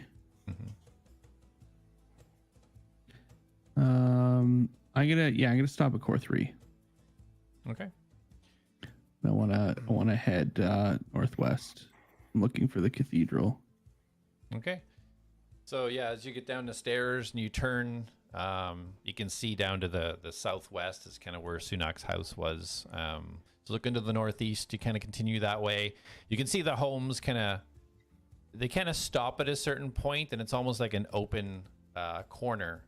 As you walk a little bit further, just a couple of minutes in, you can see quite clearly this beautiful structure that looks like it's only about a few feet out of the wall, and the rest is just being carved right into it. Very much like how Jasper's was. It didn't look like it was standalone. It looked like it was kind of carved into the outside of this core.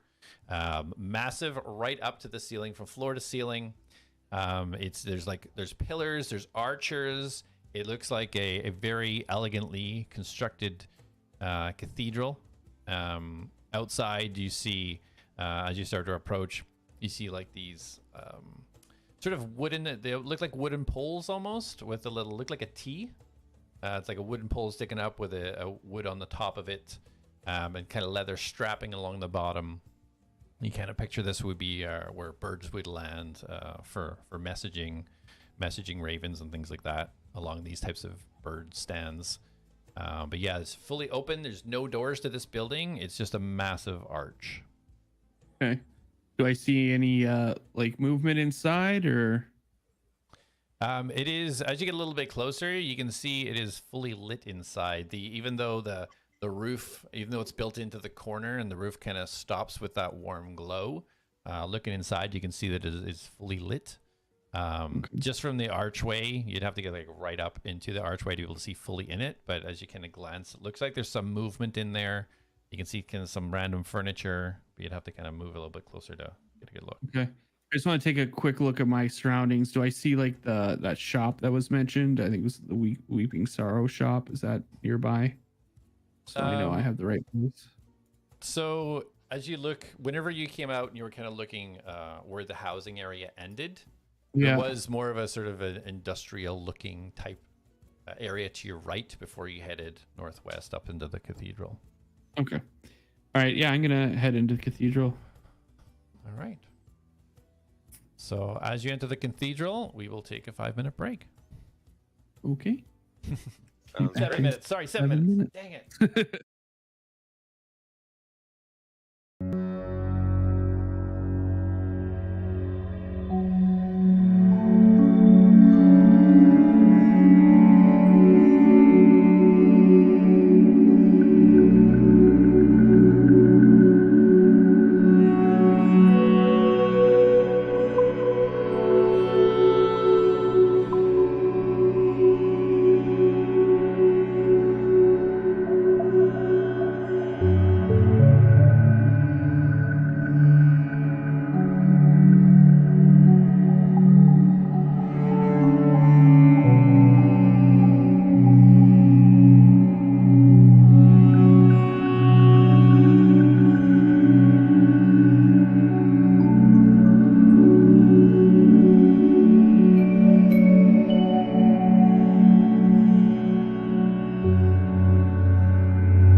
everybody. We're here.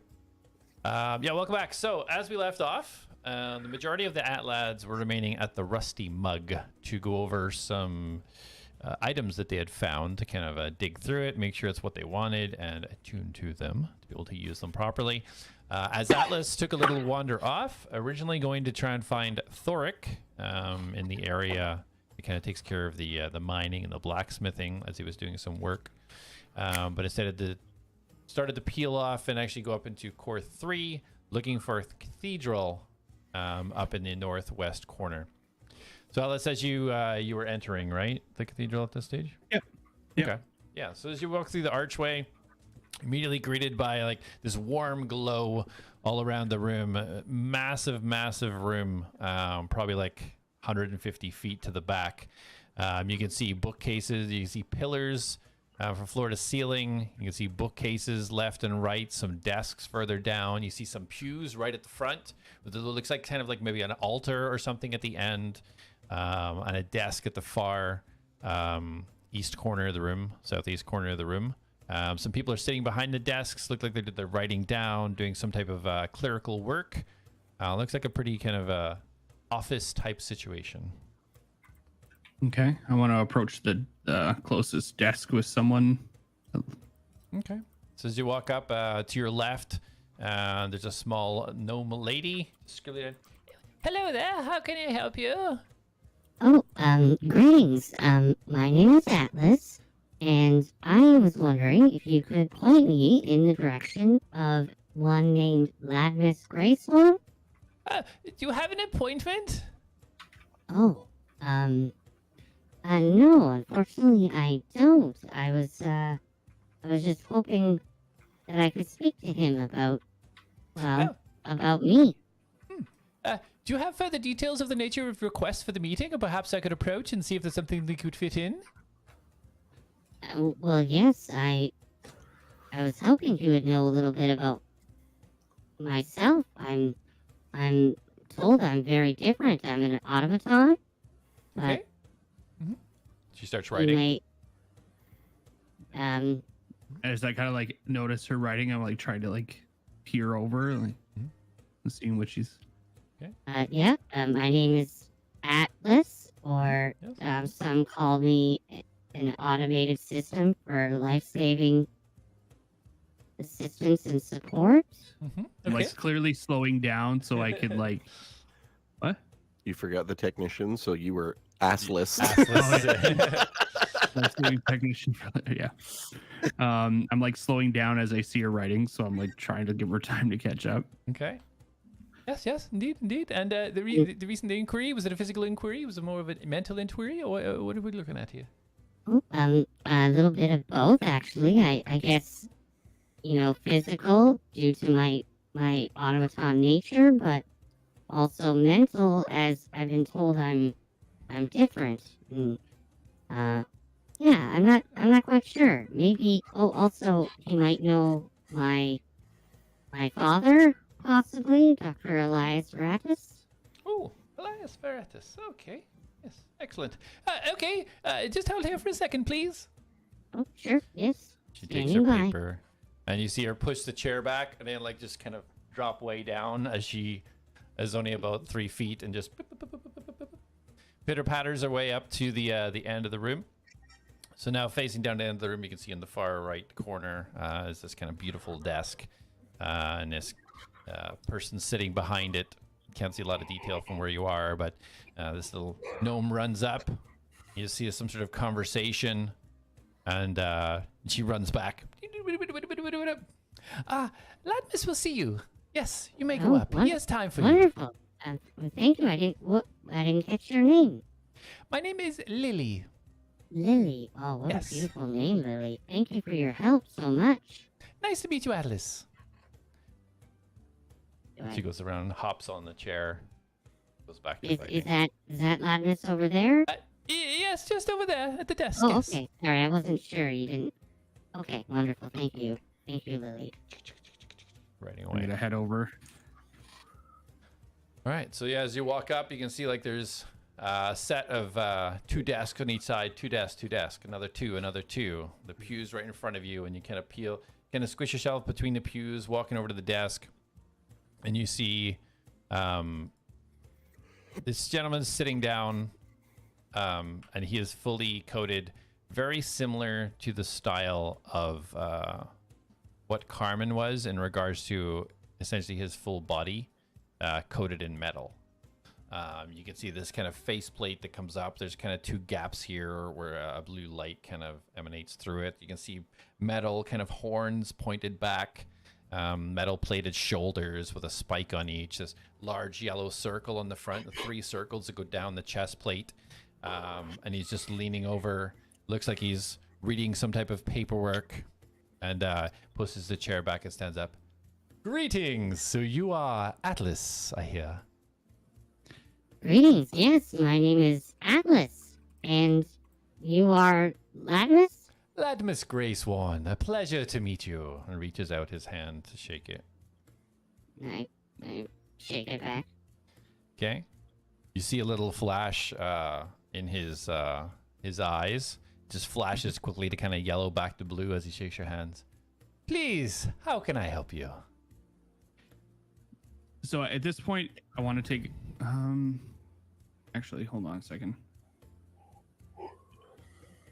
Need.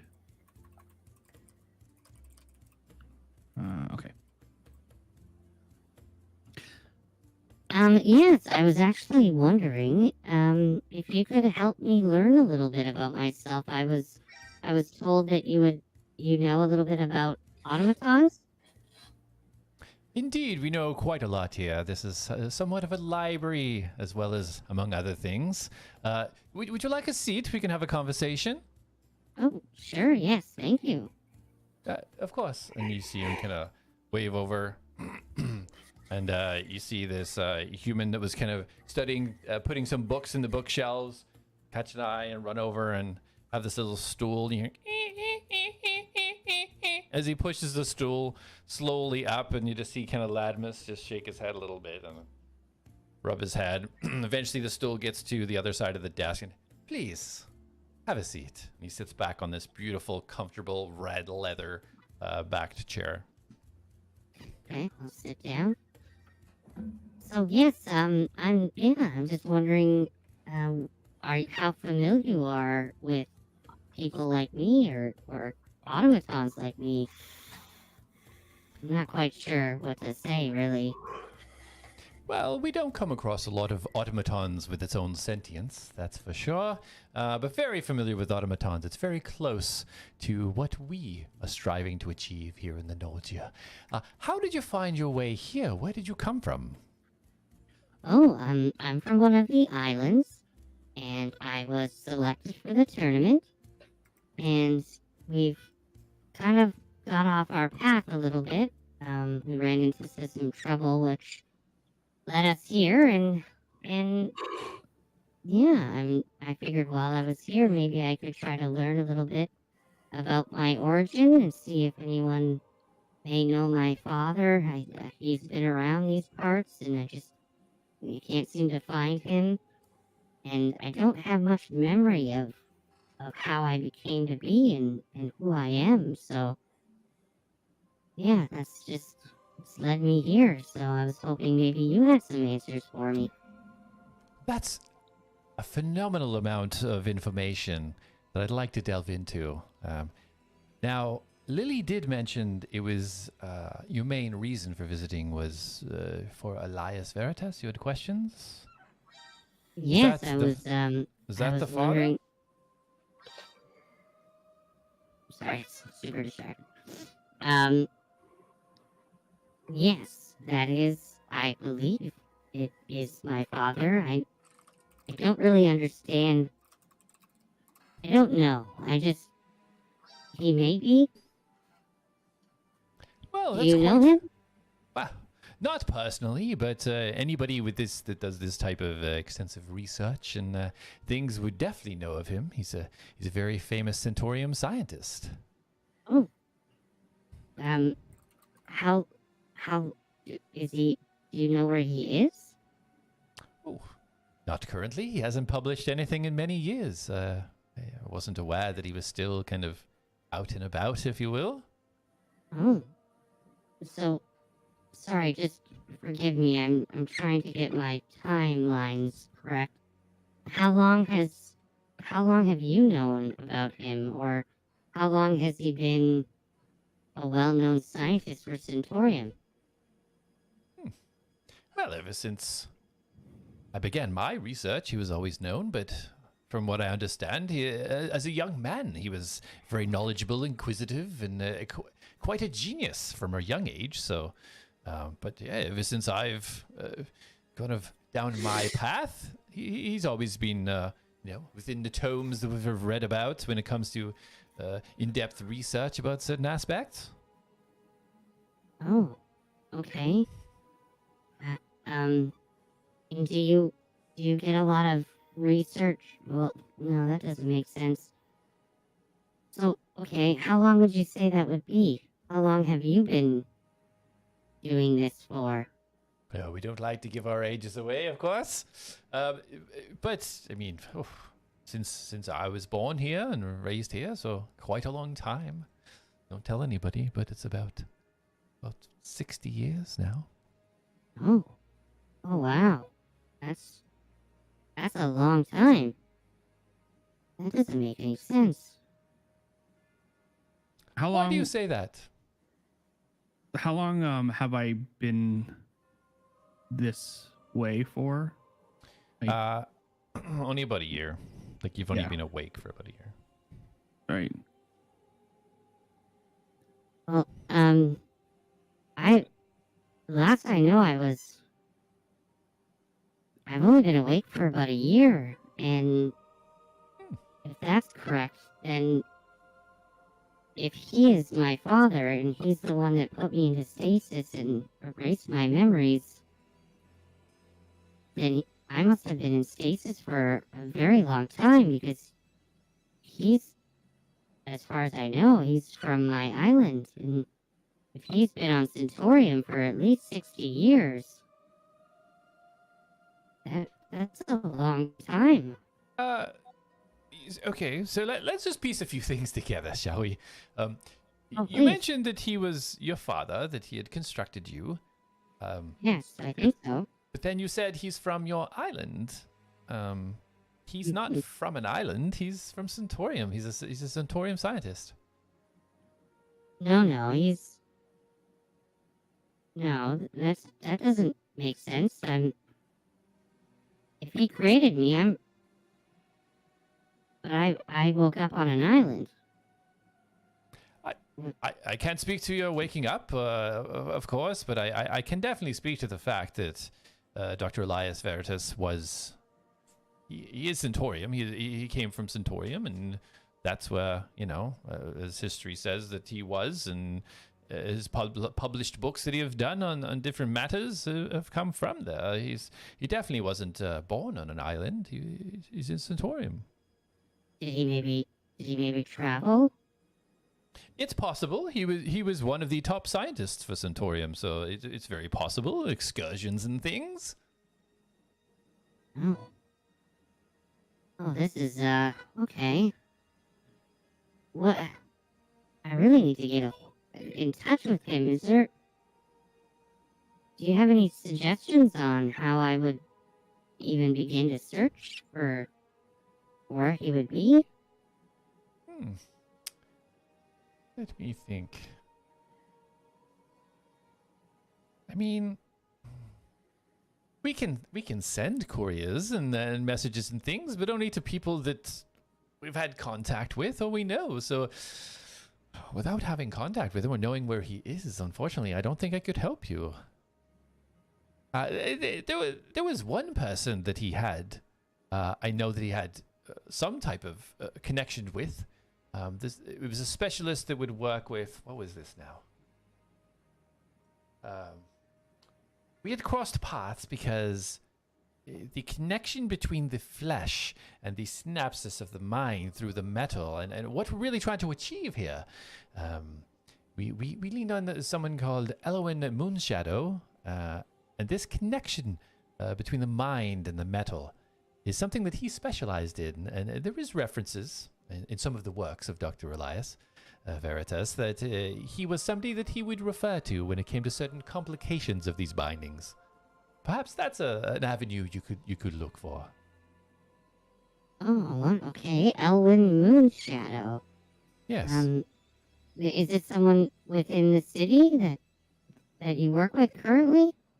No. He is a bit of a recluse, a bit of a hermit. He lives, I don't have his exact location. I know it's somewhere central to Taleth, but unfortunately I don't know exactly where. It would all be done via messaging. Any requests of information or anything that we would have, we would send a message raven. Oh, okay. Yes, if we could maybe... Can we send a raven and see if he would be willing to speak to me? Certainly, for just 1 gold, we can send a message raven to anybody that we have connections with. Oh, yes, absolutely. Okay, here you go. One gold. Okay, and what would you like the message to be? It's 1 gold for every 25 words. Oh, not that I'm thinking. Not that either. I haven't started yet. Let me know when you start, and then we'll go from there, sorry. perhaps. Yes. What do I say? Did you want Maybe... time to think about it, and you can return, or... I don't wish to rush you, but I am quite a busy man. I organize a lot of things here. No, no, it's okay. Just say, dear Mr. Moonshadow, my name is Atlas. I am son of Dr. Reditus.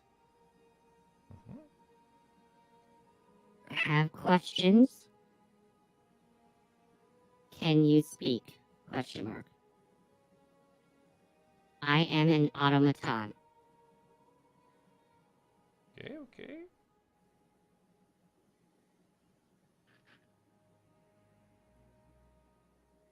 Okay, that should be doable. Wonderful. Yes. Let me get working on that for you. I don't have an estimated time of return. It all depends when they, of course, return the message. But I can guarantee that the message will go there.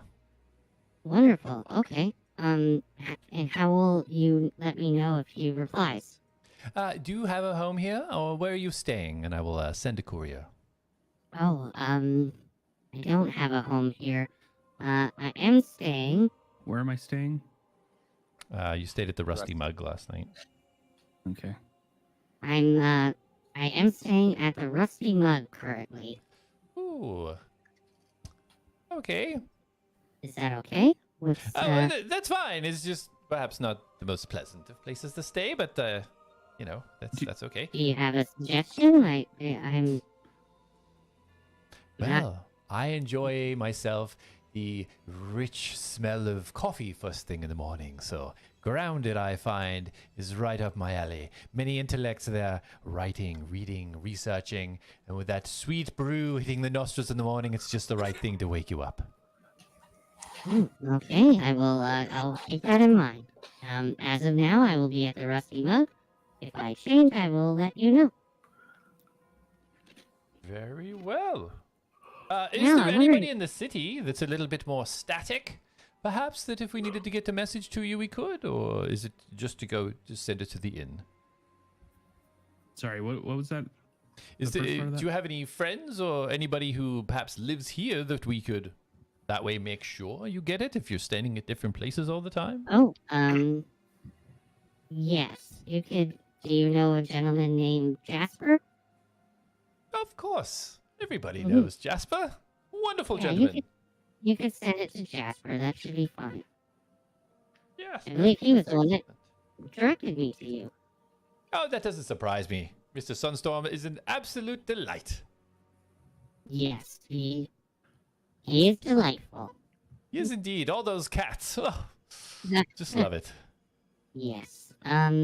Quick question. Do you have a moment to just kind of let me know about your, integrations with Automaton technology? Mine personally? Well, just the city in general seems to be very keen on becoming more like me. the advancements here are quite impressive, I will say.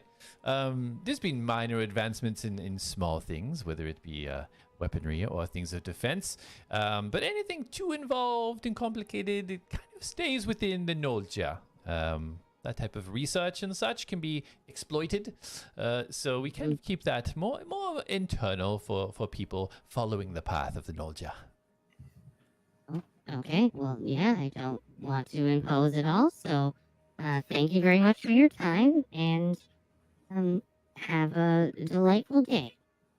Absolutely, and you yourself. We'll get working on your message anytime, and feel free to swing by anytime you need a message. Don't forget, it's only 1 gold for every 25 words. Yes, I will definitely. I'm sorry. One more thing. Yes. Do you have any books from Dr.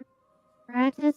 You mentioned maybe having some tomes or something. Anything that I can read? We do. Unfortunately, it's only for people studying the path of Nolja. The library is restricted to that. Unfortunately, it's not something I could give you access to. I do apologize. Oh, okay. Not even for some gold? No, unfortunately, that is something outside the purchasing range, we'll say. Even if it's 50 gold? Indeed, even if it was 50,000 gold. I Oh, wow. appreciate the forthrightness, however. Okay. All right. Well, thank you very much. You have a wonderful day. Absolutely, and enjoy your stay here in the city. I'm gonna head out. All right. Start heading out. Back at the inn, you guys now the hour has completed. The attunement to the items you guys have is now fully functioning and enabled. What do you guys want to do?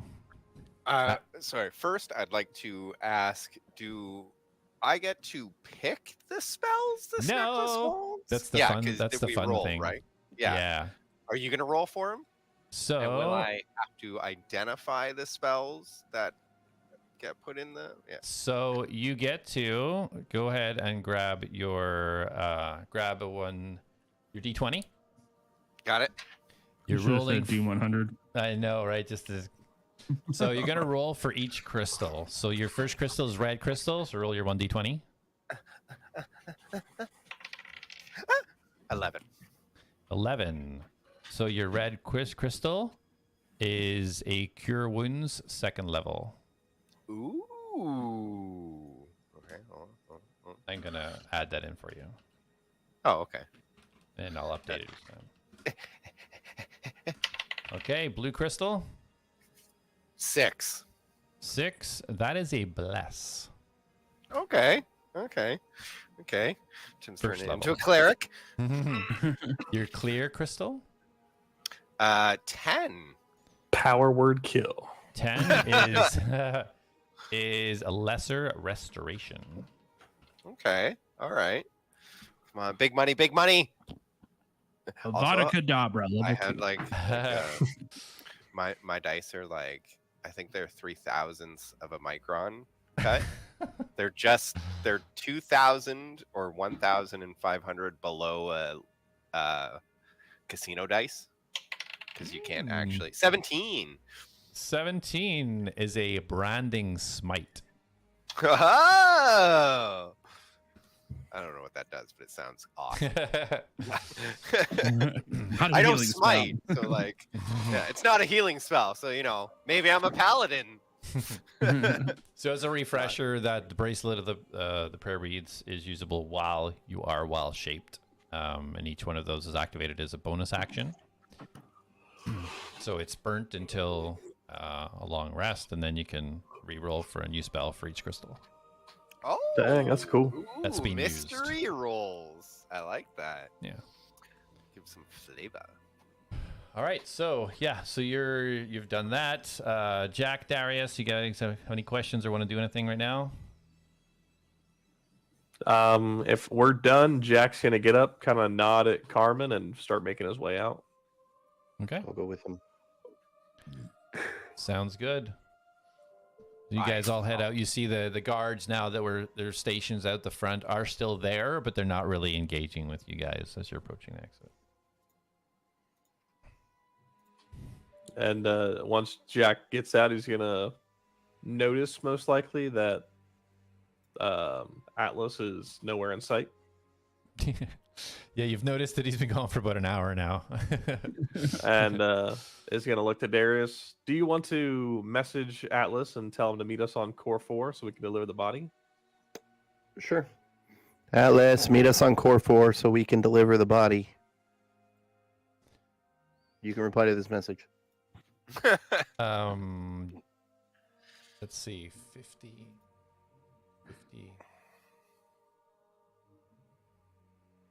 It was 150 feet, right? It's either 150 or 120. Here, let me check.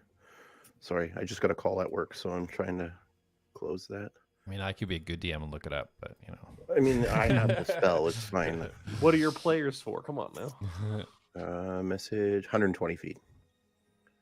You know what? You were literally third core right below the the tavern, so you do hear that in your head, Atlas. I don't respond. Okay. He hasn't replied, so he may not have got the message. When we get down to the next core, I'll send another one. Perfect. All right, so you guys heading down. You guys heading down to core 4 then? Is that? Yeah, each core I basically send the same message. Okay, so you guys start making your way to the stairs to go down to the second core. Atlas, you're exiting the cathedral. Where would you like to go? I'm heading to core 3 to the blacksmith to find Thoric. I'm gonna send a message to Thoric. Okay. Message or sending? Well, it's sending. I'm just trying to. Yeah. All right. Yeah. So I'm gonna sending. So I'm gonna just say to Thoric. Thoric, it's Atlas. I need to meet up. I need your help. Can you meet at the flagon? What is it called? The dragon flagon? Yeah, thank you. Meet at the dragon flagon in 30 minutes, please. You can reply to this message. Oh, you got that all in. You're better. All right. I was just going to head up to Rusty Mug, but I'll head over to the Dragon Flagon. I'll see you there. Ha. All right, perfect. I will start heading to the Dragon Flagon. All right. That's on core 3, right? The Dragon Flagon is on core 5. Oh, core 5. Okay, so I'll start heading down to the Dragon Flagon. Okay. So, Darius, as you guys hit the bottom stairs, you're on core 2 now, so sending another message again. Yep. Yeah. Basically, same thing. We're going to core 4. Meet us there to deliver the body. Okay, Atlas, you would still hear this from where you are at the moment. Just I'm busy. You guys go ahead. Apparently, he's busy and told us to go ahead. Okay. All right, so you guys hit core 4, start heading towards the stairs down. Or, sorry, you're on core 2. Start heading south towards the stairs down to get to core 3. Atlas, you eventually hit the stairs on core 3, leading you down to core 4. I'm just heading straight to core 5, so. Okay, all right. So you head on down. So by this time, you guys, the rest of that lads hit core 3. If you're hitting another message, Darius, now you would send it. Or if you're not, because he contacted. Oh, no, because he replied, so I wouldn't send another one. Okay, cool. All right. So, so Atlas, you hit the base of core 5 first.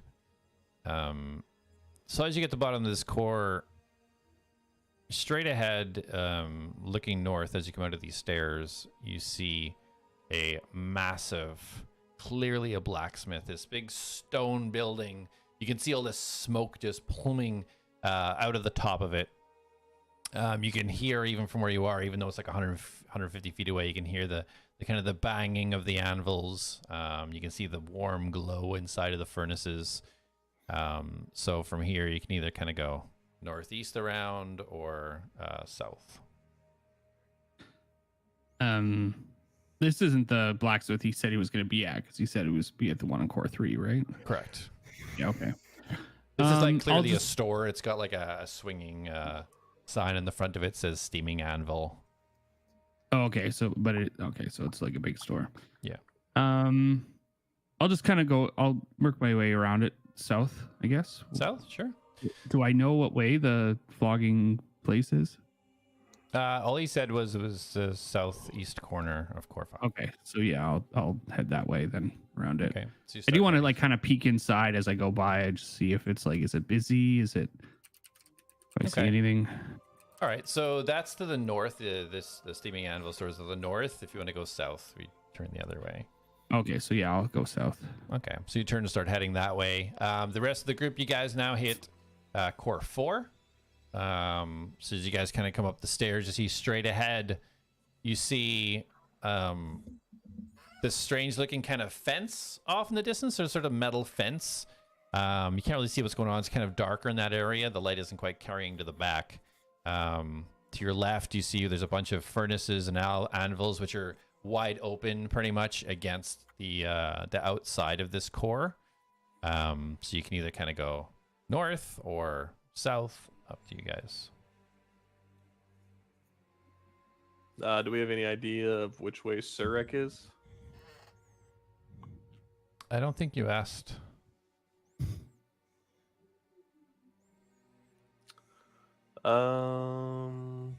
That's She correct. might have told you, but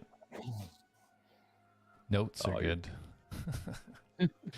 I just checked the notes. I guess Jack's gonna go see if he can spot any person and ask where Cleric's at.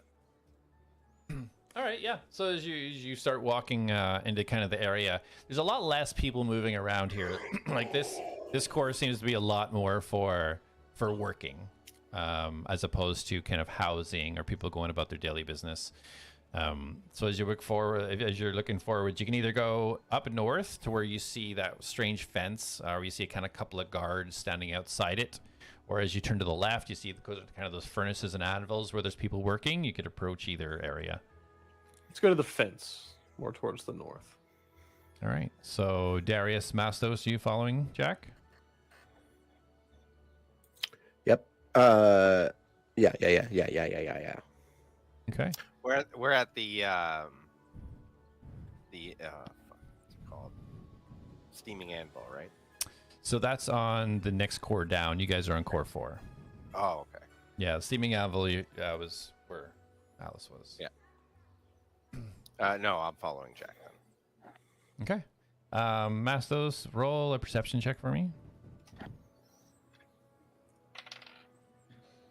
21. Okay. Good to know. Good to know. You're being It is cruel. good As to you- know. As you guys are walking north, Mastos, as you're kind of skipping along, you do notice one of Jasper's cats, like about 150 feet back, just slowly walking, not running towards or anything like that, just slowly walking behind you guys. Okay. I look back and I confirm it's the cat, and I get a sly little smile. Might play a game of cat and mouse.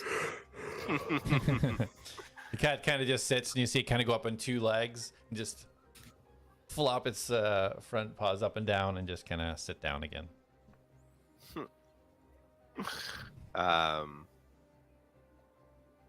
gonna let Darius know. Cat, Jasper cat, way back there. No. Okay. Does it want something? I can ask. Sad. Okay. Go for it. Okay, so I skip back towards Jasper's cat. And then Okay. just alert Jack so he doesn't keep walking to hold up for a second. As you get closer, it's the kind of yellow and white striped, kind of like almost looks like a little tiger cat, and it's cleaning itself right now, licking the front paw, rubbing its head. I do the same, but with my ear. Did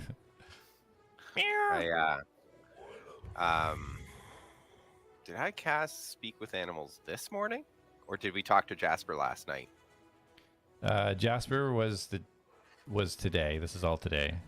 Okay, yeah, so I should still have speak with animals. Jasper, okay?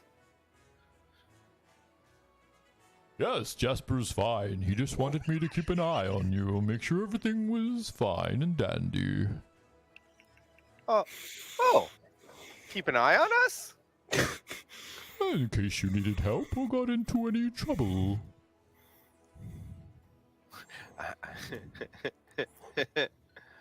Mastos can make trouble. Oh, I don't think that's a good idea at all. Want to play a game? Ooh, I like games. Mastos shifts into a mouse and runs. And you hear him just laugh. Okay, little one, I'll play with you. And starts running after you. I totally wasted a wild shift on that. So as this game of cat and mouse is happening, Jack and Darius, I'm assuming you guys are continuing to walk, or are you stopping to watch Well, Mastos? I'm going to message Mastos and remind him that the body is in his bag. Mastos, quick! Oh wait, can I reply? I can't. I don't know if I can reply. I think you can, because... Oh, no, that's sending. No, I don't think you can. Message. He has You have to say the speak words. Yeah. Squeak! All you hear is squeak, squeak, squeak, squeak, squeak, squeak, squeak, squeak. And what you think is a mouse laughing. So, Jack, small problem now. Our genius of a druid has the body we need to deliver and is now, from what I can tell, a mouse. Why have we not dumped this guy? I've yet to see him perform in combat, and he's probably as useless as he is in conversation. I will tell you right now, I led us through that jam session of that door, okay? That was my performance. Nope, it was mine. You were my backup crew. I had the highest performance in those roles. And Jack is going to make his way up to the guards at the fence. Okay. Darius, you following suit or waiting for the cat and mouse? I look like I try to see him. And I wanted to run towards Darius and Jack's direction, but That's also mouse is erratic. Like, Yeah, I for don't sure. wanna go Like too far from the area. serpentining and yeah. Yeah. That's fair. Okay. So with the game, you're kind of moving your way towards Jack and Darius. Jack and Darius, as you kind of do move a little bit closer. Jack, you're up for his roll a perception check because you're kind of leading the charge. Yeesh. My perception is a 5. I rolled a 3, so we're at 8. So as you get a bit closer, you don't see a ton of detail, but you see that this metal fence, it looks a little bit similar to the one you guys seen in the original tunnels, where it kind of goes floor to ceiling, and it's kind of tightly, the metal bars are kind of tightly packed together, but a little bit more space in this one so you can kind of see in. And it looks like just pieces of like random metal and junk, but it all looks like metallic stuff. It almost looks like some sort of junkyard.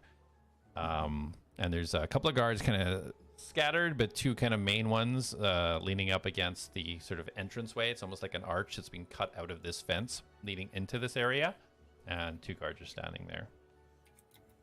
Jack is going to approach them, and he's going to kind of put up his right hand and wave at them and go, "Excuse me, Carmen sent us down here to look for Cleric, and didn't really give us too much detail as to where to find her." Oh, you're totally wrong side, mate. Sorik's down the other end, south, not north. This is a scrapyard. And alas, my gut was wrong. Ah, gut lets you down every time. Use this thing here. I'm used to tracking things around in not a rock, so new layout. That's fair enough. Is there a specific building I should be looking for? I'll Sarek runs that area all by herself. You can't miss it. You'll see big anvils there. You got the big fans on the side. You can't miss it. She'll be there. All of her will be there. Thank you much. And he's gonna wave and turn back and go the other way. Have a good day. Darius, you is that you following Jack? Yep. All right. Okay, so you guys are Mastos. You have kind of met up with Darius now. The cat has kind of stopped. Well, that was a fun game, but I think I'm a little bit tired now. I prance along looking like Darius as a mouse. Okay. I'll just keep a watch if you don't mind. You can go about your business. I salute. He does the same thing. Rolls up his paw, but 20 times and I love mouse mastos. all right, so Jack, you're leading the way south. Mastos, Darius, you following? Yes. Yep.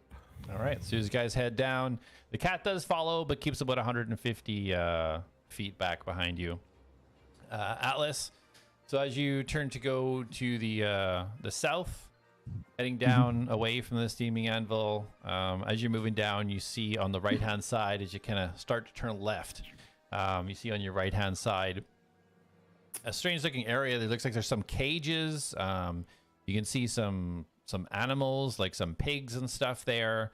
You see this big, giant looking person. Just see his back. Looks like he's just working on something, some wooden bench there. You see a small human boy brushing up some straw. As you continue down south, you can see this massive ring of huge metal fence. And it looks like a massive ring, some sort of sand inside it, and an archway leading into it. It's kind of on your right as you continue to walk towards this southeasterly direction. And Like just in a the fight pit. it could be. There's nobody in there right now. Scars in there. But as you look straight ahead, you can see this massive metal dragon head. And every minute and a half or so, you see this big mouth open. Rah, you hear this big roaring rah, sound come out of it. And then close down again. It's about like 300 feet away from you. Fancy. Nice. So you keep walking. Yeah. Well, what's the animals and stuff? Like, am I close to that right now? Yeah, so that's as you started heading south opposite the steaming anvil, that's where you kind of seen the animals on the right-hand side. Those people. I just want to like stop and ask the big guy. Oh, hey, what are you doing? Hello there, little one. I'm looking after the animals, of course. And what are the animals for? Oh, some of them are for food for the city, and the ones behind here.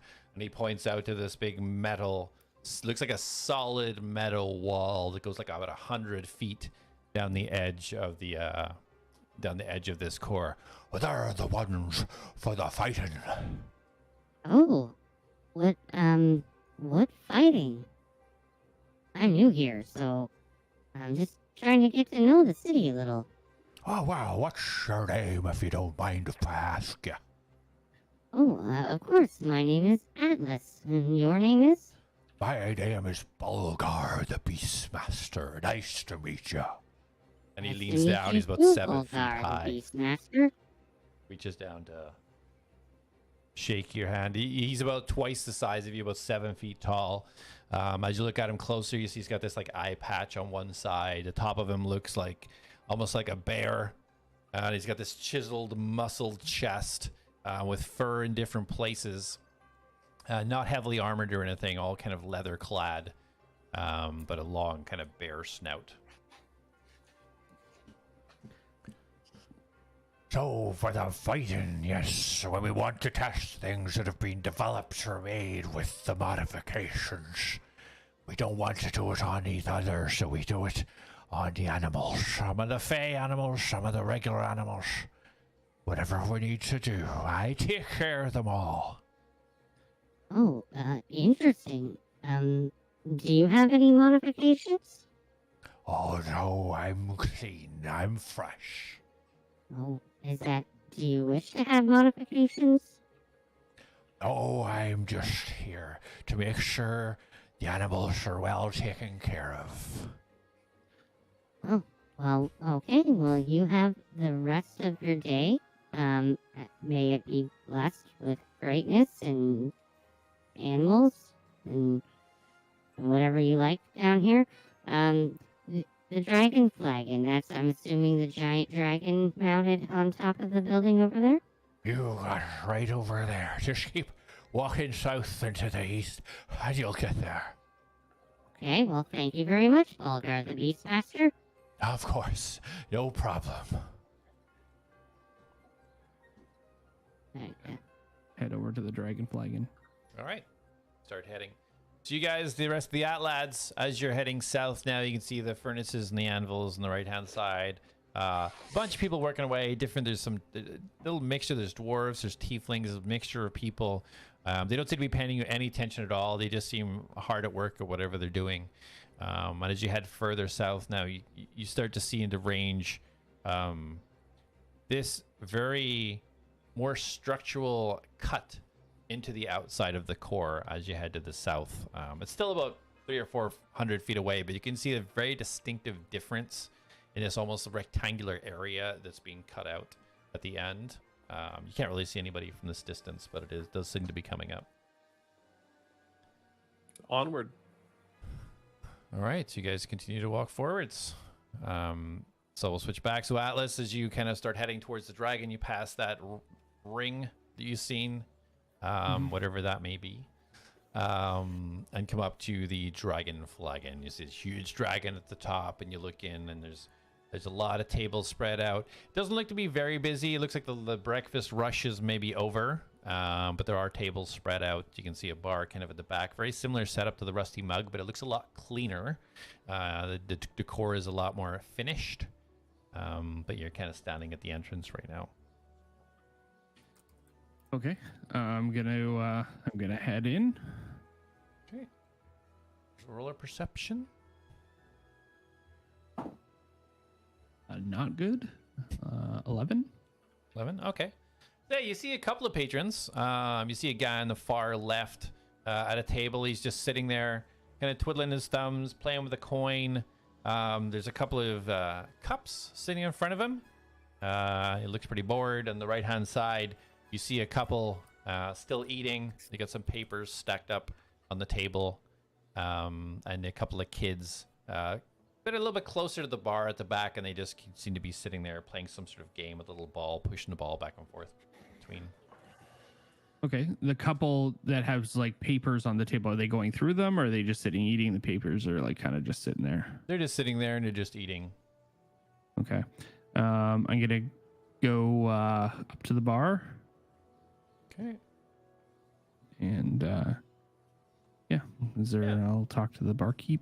Yeah, so as you go up to the bar, you see this smell looks like you're assuming an elf, long tipped ears, wearing this blue kind of full robe. It has gold and silver trim right down the front, comes into kind of a cross at the front, and then goes right around the side.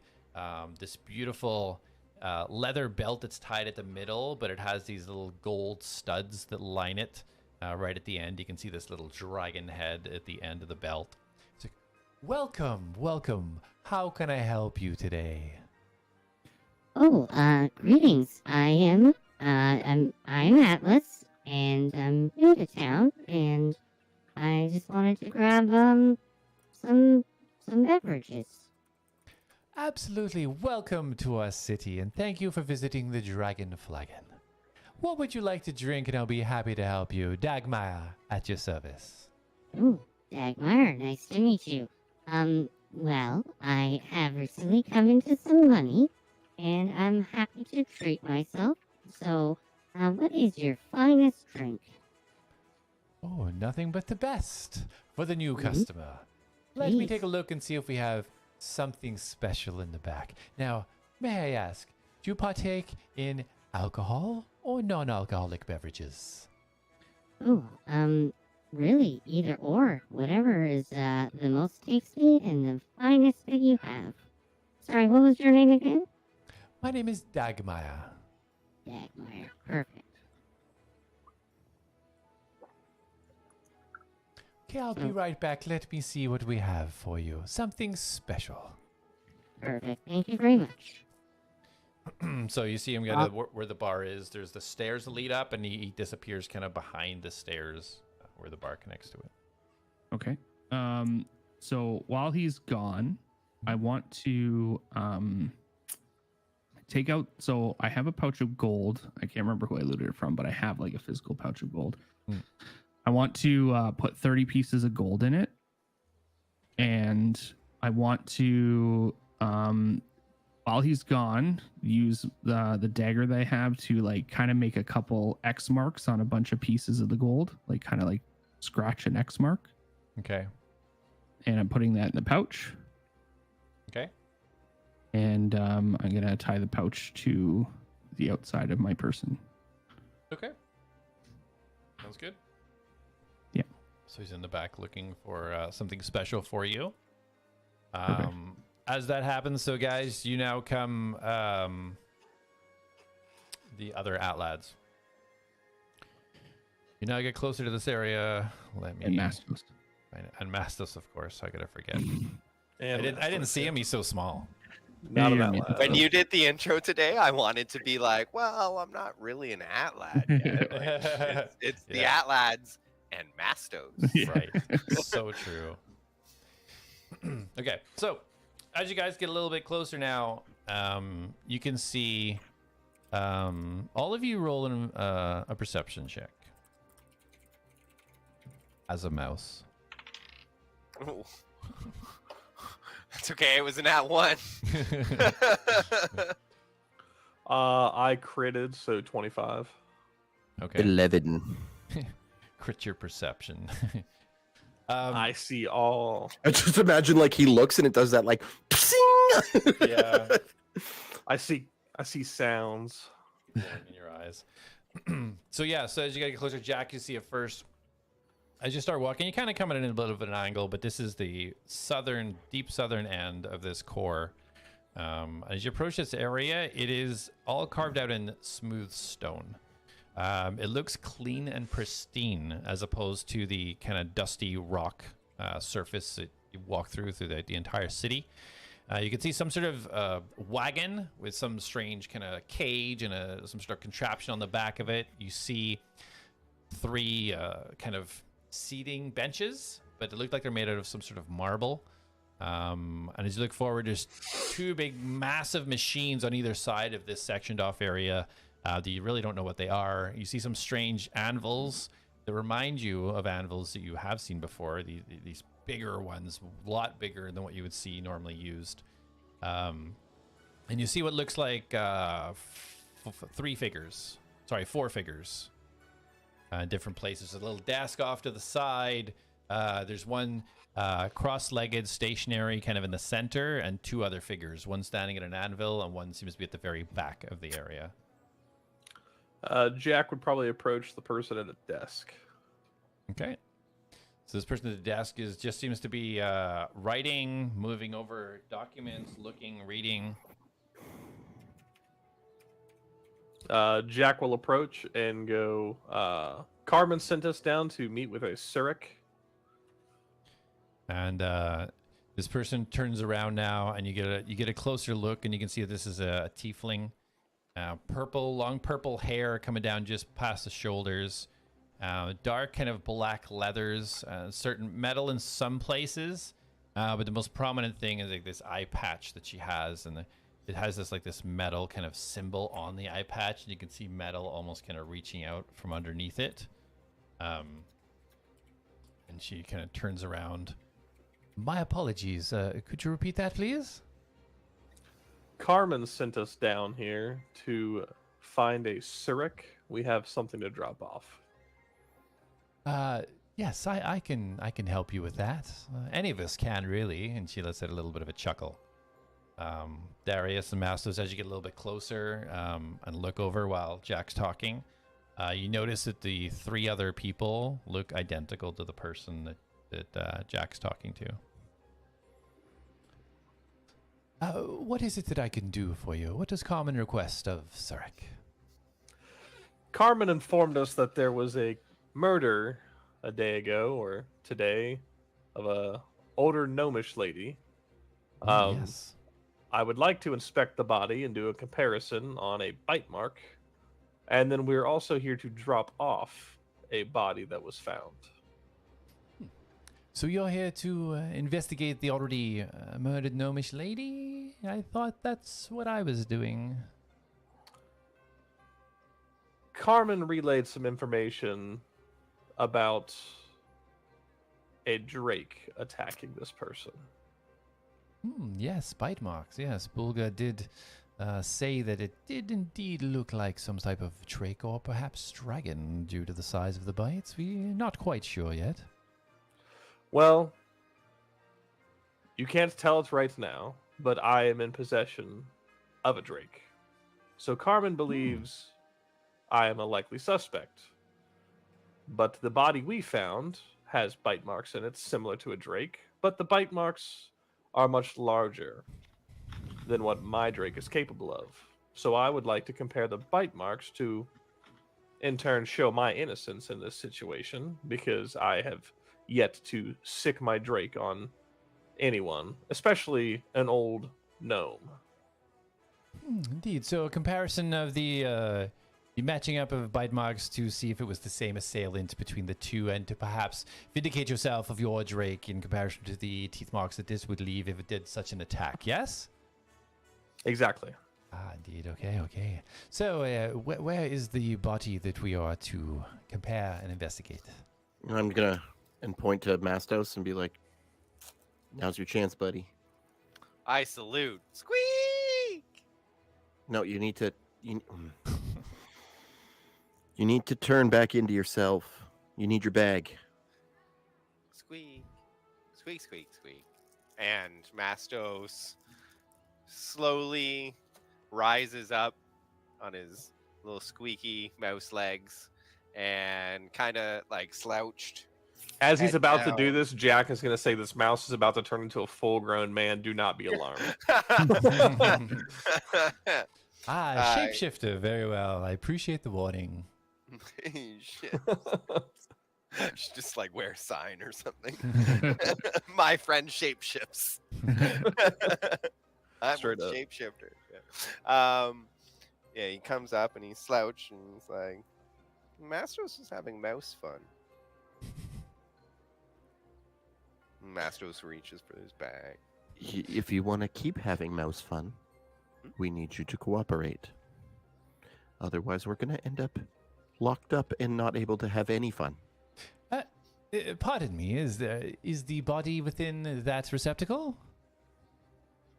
Yeah. Okay, well, please, don't open it here. Let's take it where it needs to go. And she starts walking down to the south. You see, as you guys turn down, you can see there's these strange contraptions right in the center back wall. There's this really large humanoid-shaped kind of almost container. And then on either side of that, there's multiple metal kind of blocks. And you can see on these blocks, there's like little holes where it could be opened up or pulled open. And she's leading you towards one of them. I follow eagerly Okay. while eating a butter tart. All right, I'll give you guys a visual now that you've kind of seen a little bit more of the place. Sweet. As she leads you down towards the one of these strange box contraptions in the southeast corner, you walk past this huge, it looks like some sort of fan, but it's got these strange circular kind of orbs. These things aren't moving right now. They're not glowing, but you can kind of see them quite clearly as you walk by. and the huge anvil that you have seen before in Jonas's place. Please, here we go. You can place the body in here. And she reaches up and opens 2 compartments on the front of this metal thing, and opens it up. And this thing kind of goes back into the wall a little bit. It probably looks, from what you can see, probably about 10 feet deep. So she's standing, waiting. I hold open my bag of holding. I do a little rummage. And I say, body heavy. Mastos need help, please. And Jack will assist. Strength check? Or is it just pull it? No, you guys be okay for this because you're kind of just pulling it out of sitting on the floor. You pull it out, so you'll be okay with this one. Oh, okay. All right. So. And it's beautifully easily wrapped and packaged for you. So. It's like, oh man. As they're getting the body out, Jack's gonna relay. We were robbed yesterday by a goblin named Sulnak. Is that how you say it? Sunak. I guess him and his esteemed colleague, also named Villian, moved into a house a year ago, Sunak claiming it was his uncle. We found this body in the house. We believe it to be the alleged uncle. Ooh, that's quite intriguing. Couple of sleuths, are you? We were robbed by Mr. Sunak and attacked by somebody else. We found out where Sunak lives, and we decided to investigate the area to see if we could get any reason as to why we were attacked and why we were targeted to be stolen from. I believe it's because I'm here and I possess a drake, which, with your permission, if you're okay with it, I will now summon Reen. Well, before you do that, did you guys unpack the body into the thing? Yeah, wherever she tells us to put it. Okay. She closes the doors first. Before you do that, I don't really want to be giving any information before you show me any permission that you may have to get some information. Oh, and he's gonna snap out his little letter. Okay. So you see her break off the seal, open it up, and read it. Very well, just give me a few moments. There's a few things I have to work out here first, and then if you wish to present your drake to me, we can do that immediately after. Sound good? Sounds good. You may take a seat over there if you wish, and she gestures towards the benches, kind of at the entrance to the area. And Jack will head on over. Okay. So as this is happening, Atlas, Dagmeier comes back with a tray and 3 different cups on it. Well, we have here for you the Mage Fire Ale. We have the Mystic Fog Wine. And we have the Celestial Sunrise. Which one would you like, my friend? Oh, they all sound so delicious. Well, how much are they? Each one is a gold apiece. Well, I'll take all 3. Oh, very good. You must be very thirsty. Well, I mean, not really, but I am very rich, so why not, right? Oh, that's excellent. I'm so glad to hear you've become on some wealth. And by all means, if you wish somewhere to stay, we have rooms here available for people like yourself. Oh, perfect. How much are the rooms? For you, as a first-time visitor, only 5 gold per night. Oh, okay. I will take a room as well. Oh, excellent. Let me just get somebody to set the room up for you and make sure everything is pristine. Perfect. I'm going to take out my pouch and I'm going to clumsily have a bunch of gold fall out as I'm like pulling out the 8 gold, Okay. and I want to like just kind of gather it all up, but I'm trying to make a scene a little bit. Okay. So, I'm so clumsy. Oopsie. Garth, could you help, please? And he waves over at this little helper who was sweeping up in the corner. And Oh, this no, it's fine. little I got it. And I start like pushing all the gold back into the pouch. Looks like you already got it. I'll go back to my sweeping. And I just flip him the gold piece as well. Thank you anyways. Oh, that's a gold piece. That's a whole week's worth of work. No, never mind. Just go back there. Yes, we'll take care of that later. Sorry about that. No problem. I have so much. I'm trying to keep it all on me, and it just falls out everywhere. I'm not used to carrying this amount on me. It's quite silly. Here you go. Here's 10 golds. That should cover the room and the drinks and any apologies for any destruction I've caused you. Oh my goodness. That is exceedingly generous for a person here just freshly at the Dragon Flagon, and we appreciate it so very much. And for all of your extra gold, we do have security chests that we have. If you wish us to take care of that gold for you while you peruse the city, by all means, we can do that. It's very low cost. Oh, well, I will, I'll definitely keep that in mind. But for now, I want to spend a bunch of it, so I don't want to pack it away just yet. That's fair enough. I appreciate you coming into the Dragon Flagon and embellishing us with your presence, and I hope you have an absolutely amazing day. And if you need more ale, you know where to find it. Tell your friends. And he hands you this little wooden coaster that has chiseled out a little dragon head on it, and it says Dragon Flagging on it, and presents a tooth. Wonderful. Thank you very kindly. We appreciate your patronage. And then I'm going to tie my pouch back onto my hip. And I'm going to grab my tray of drinks and sit down. I'm going to pass one out, or sit down in front of the guy that has the 2 empty in front of him. And he has an empty spot in front of him, right?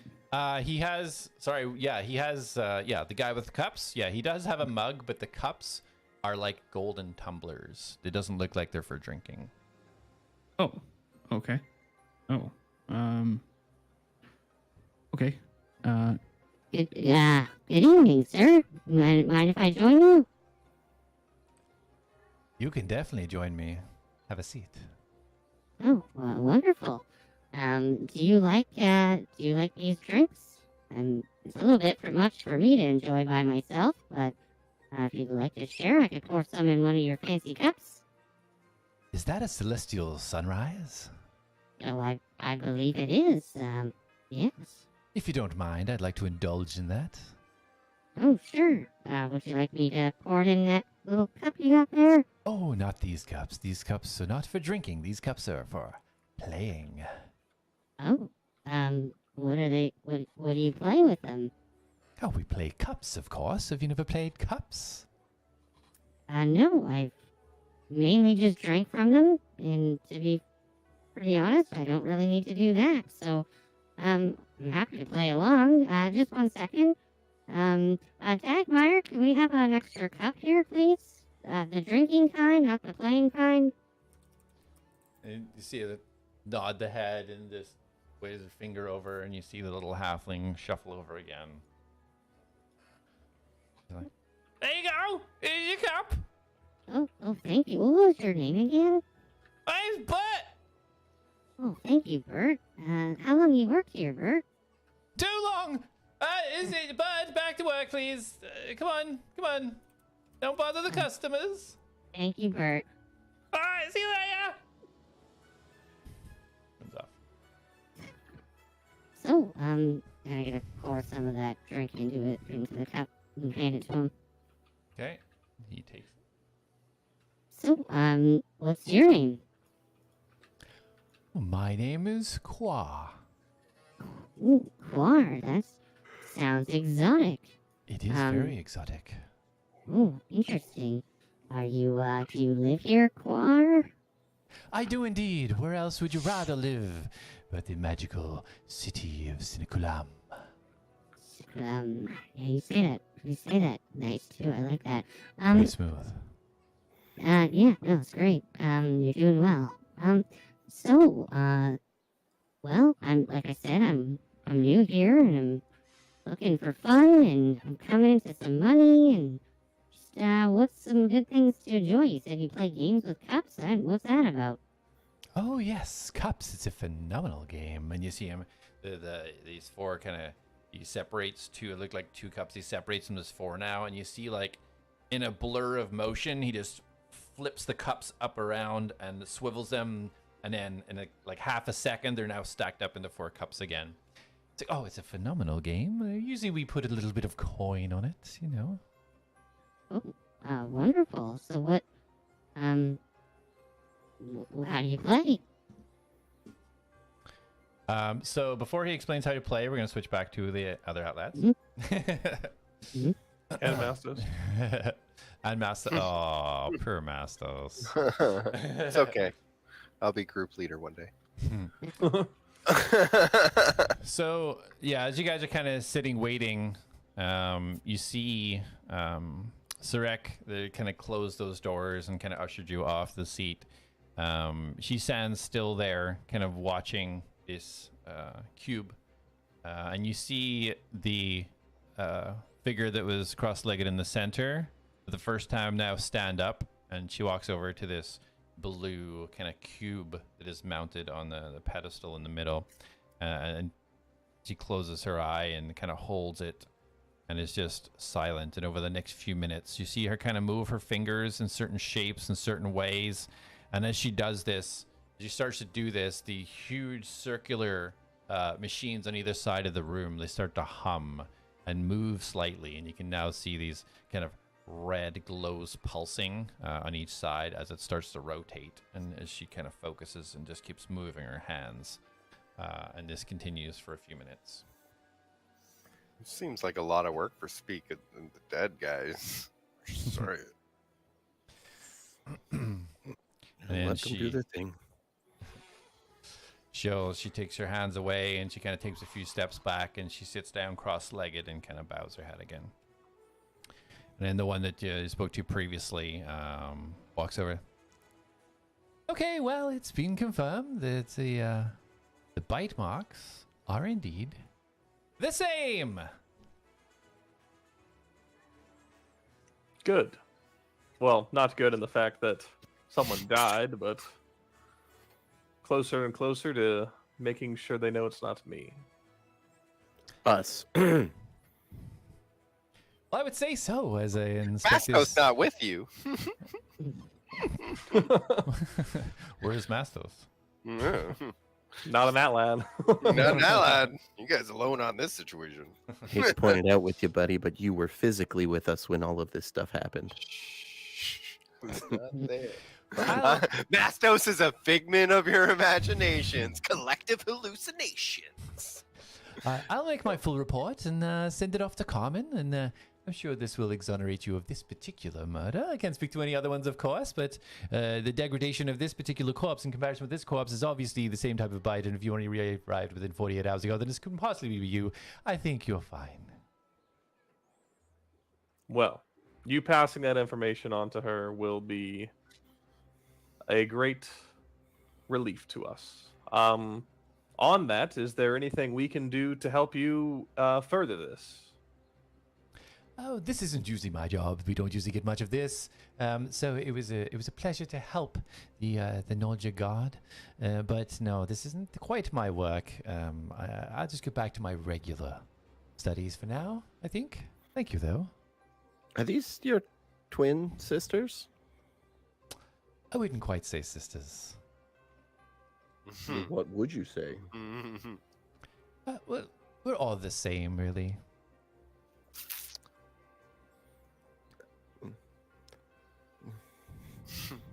Jack's just gonna stand up and he's gonna bow. I will let you get back to work. Indeed, much appreciated. And she bows to you. Mastos gets up behind Jack and just kind of looks back and forth between the three of them, not quite understanding what she meant.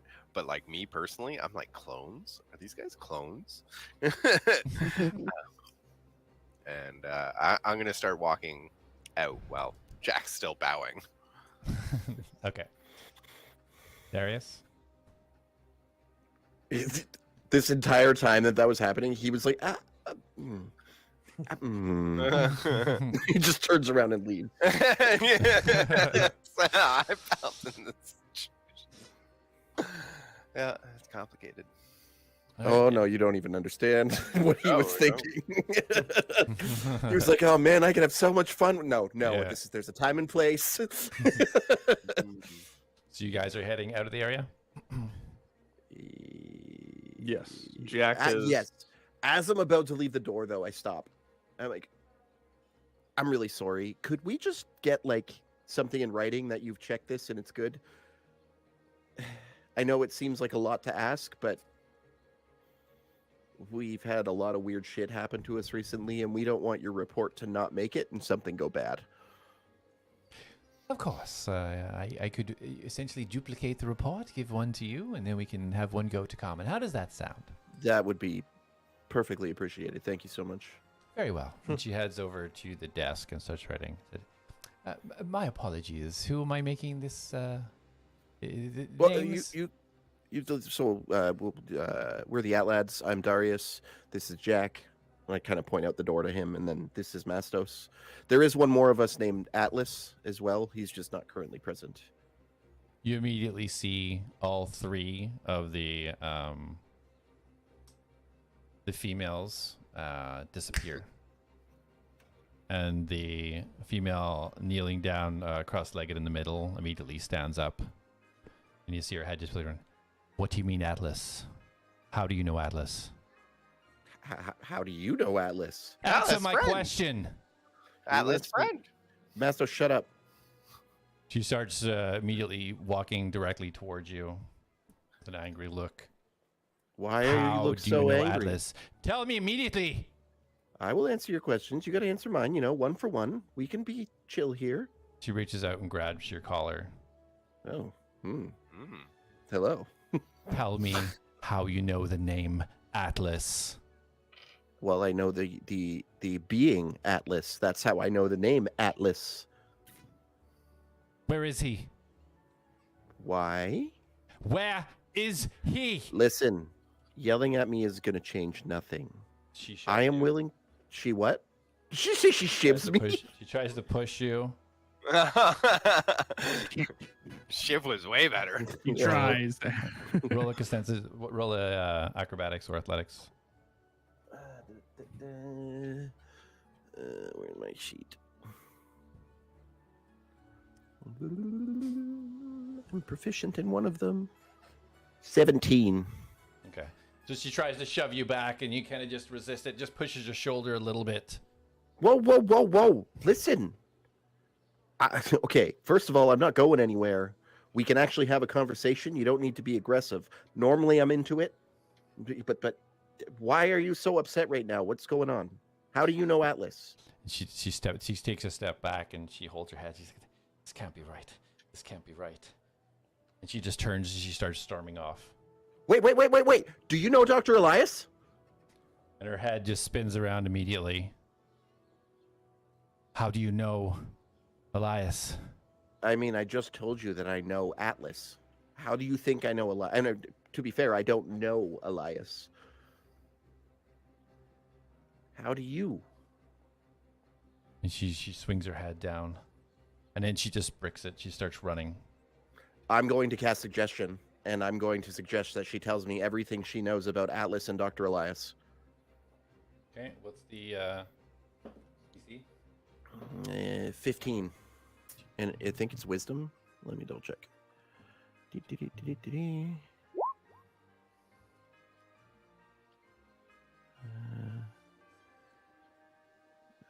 Yeah, wisdom save 15. Okay. So as you throw it out, you can see it looks like it doesn't even penetrate the back of her head. And she reaches up, and you just see her wave her hand, and you see a bunch of the metal pieces are in the cart on the side come flying at you, Darius, and roll a dexterity saving throw.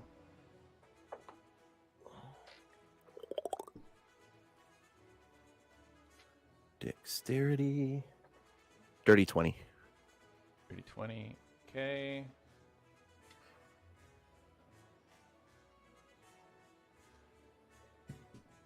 So you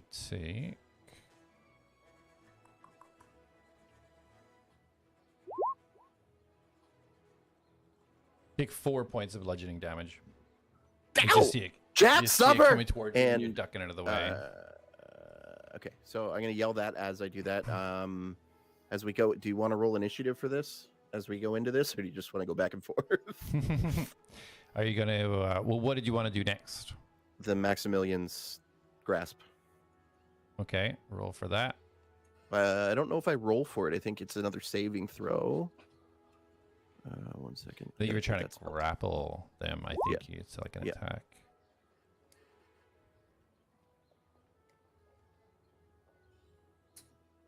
And it's a 30 feet range? Yeah. Oh, so you wouldn't be a range. She immediately turned and sprinted away. Okay, then I'll tap my boots and chase after her. Yeah. 15 for strength. Strength. And I'm going to cutting words at whatever she rolls. 6. Okay, well, then I don't need to cutting words it. All right, so yeah, this hand erupts from the ground and just grabs onto Sarah as she's trying to run away. Kind of like struggling, trying to pull away from it. All right. Now that that's done, I'm going to cast message to Atlas. And I'm going to tell him that we found someone that knows who he is and knows who the doctor is. And that he needs to find us right now and tell him where we are. So you are... I don't know if he's in range. He would be. The dragon flagon is down and to the east, so you would hear Perfect. this. Just as the guy's about to explain what cups is to you, you hear this message from Darius come through your head. I will end the session there. Bruh.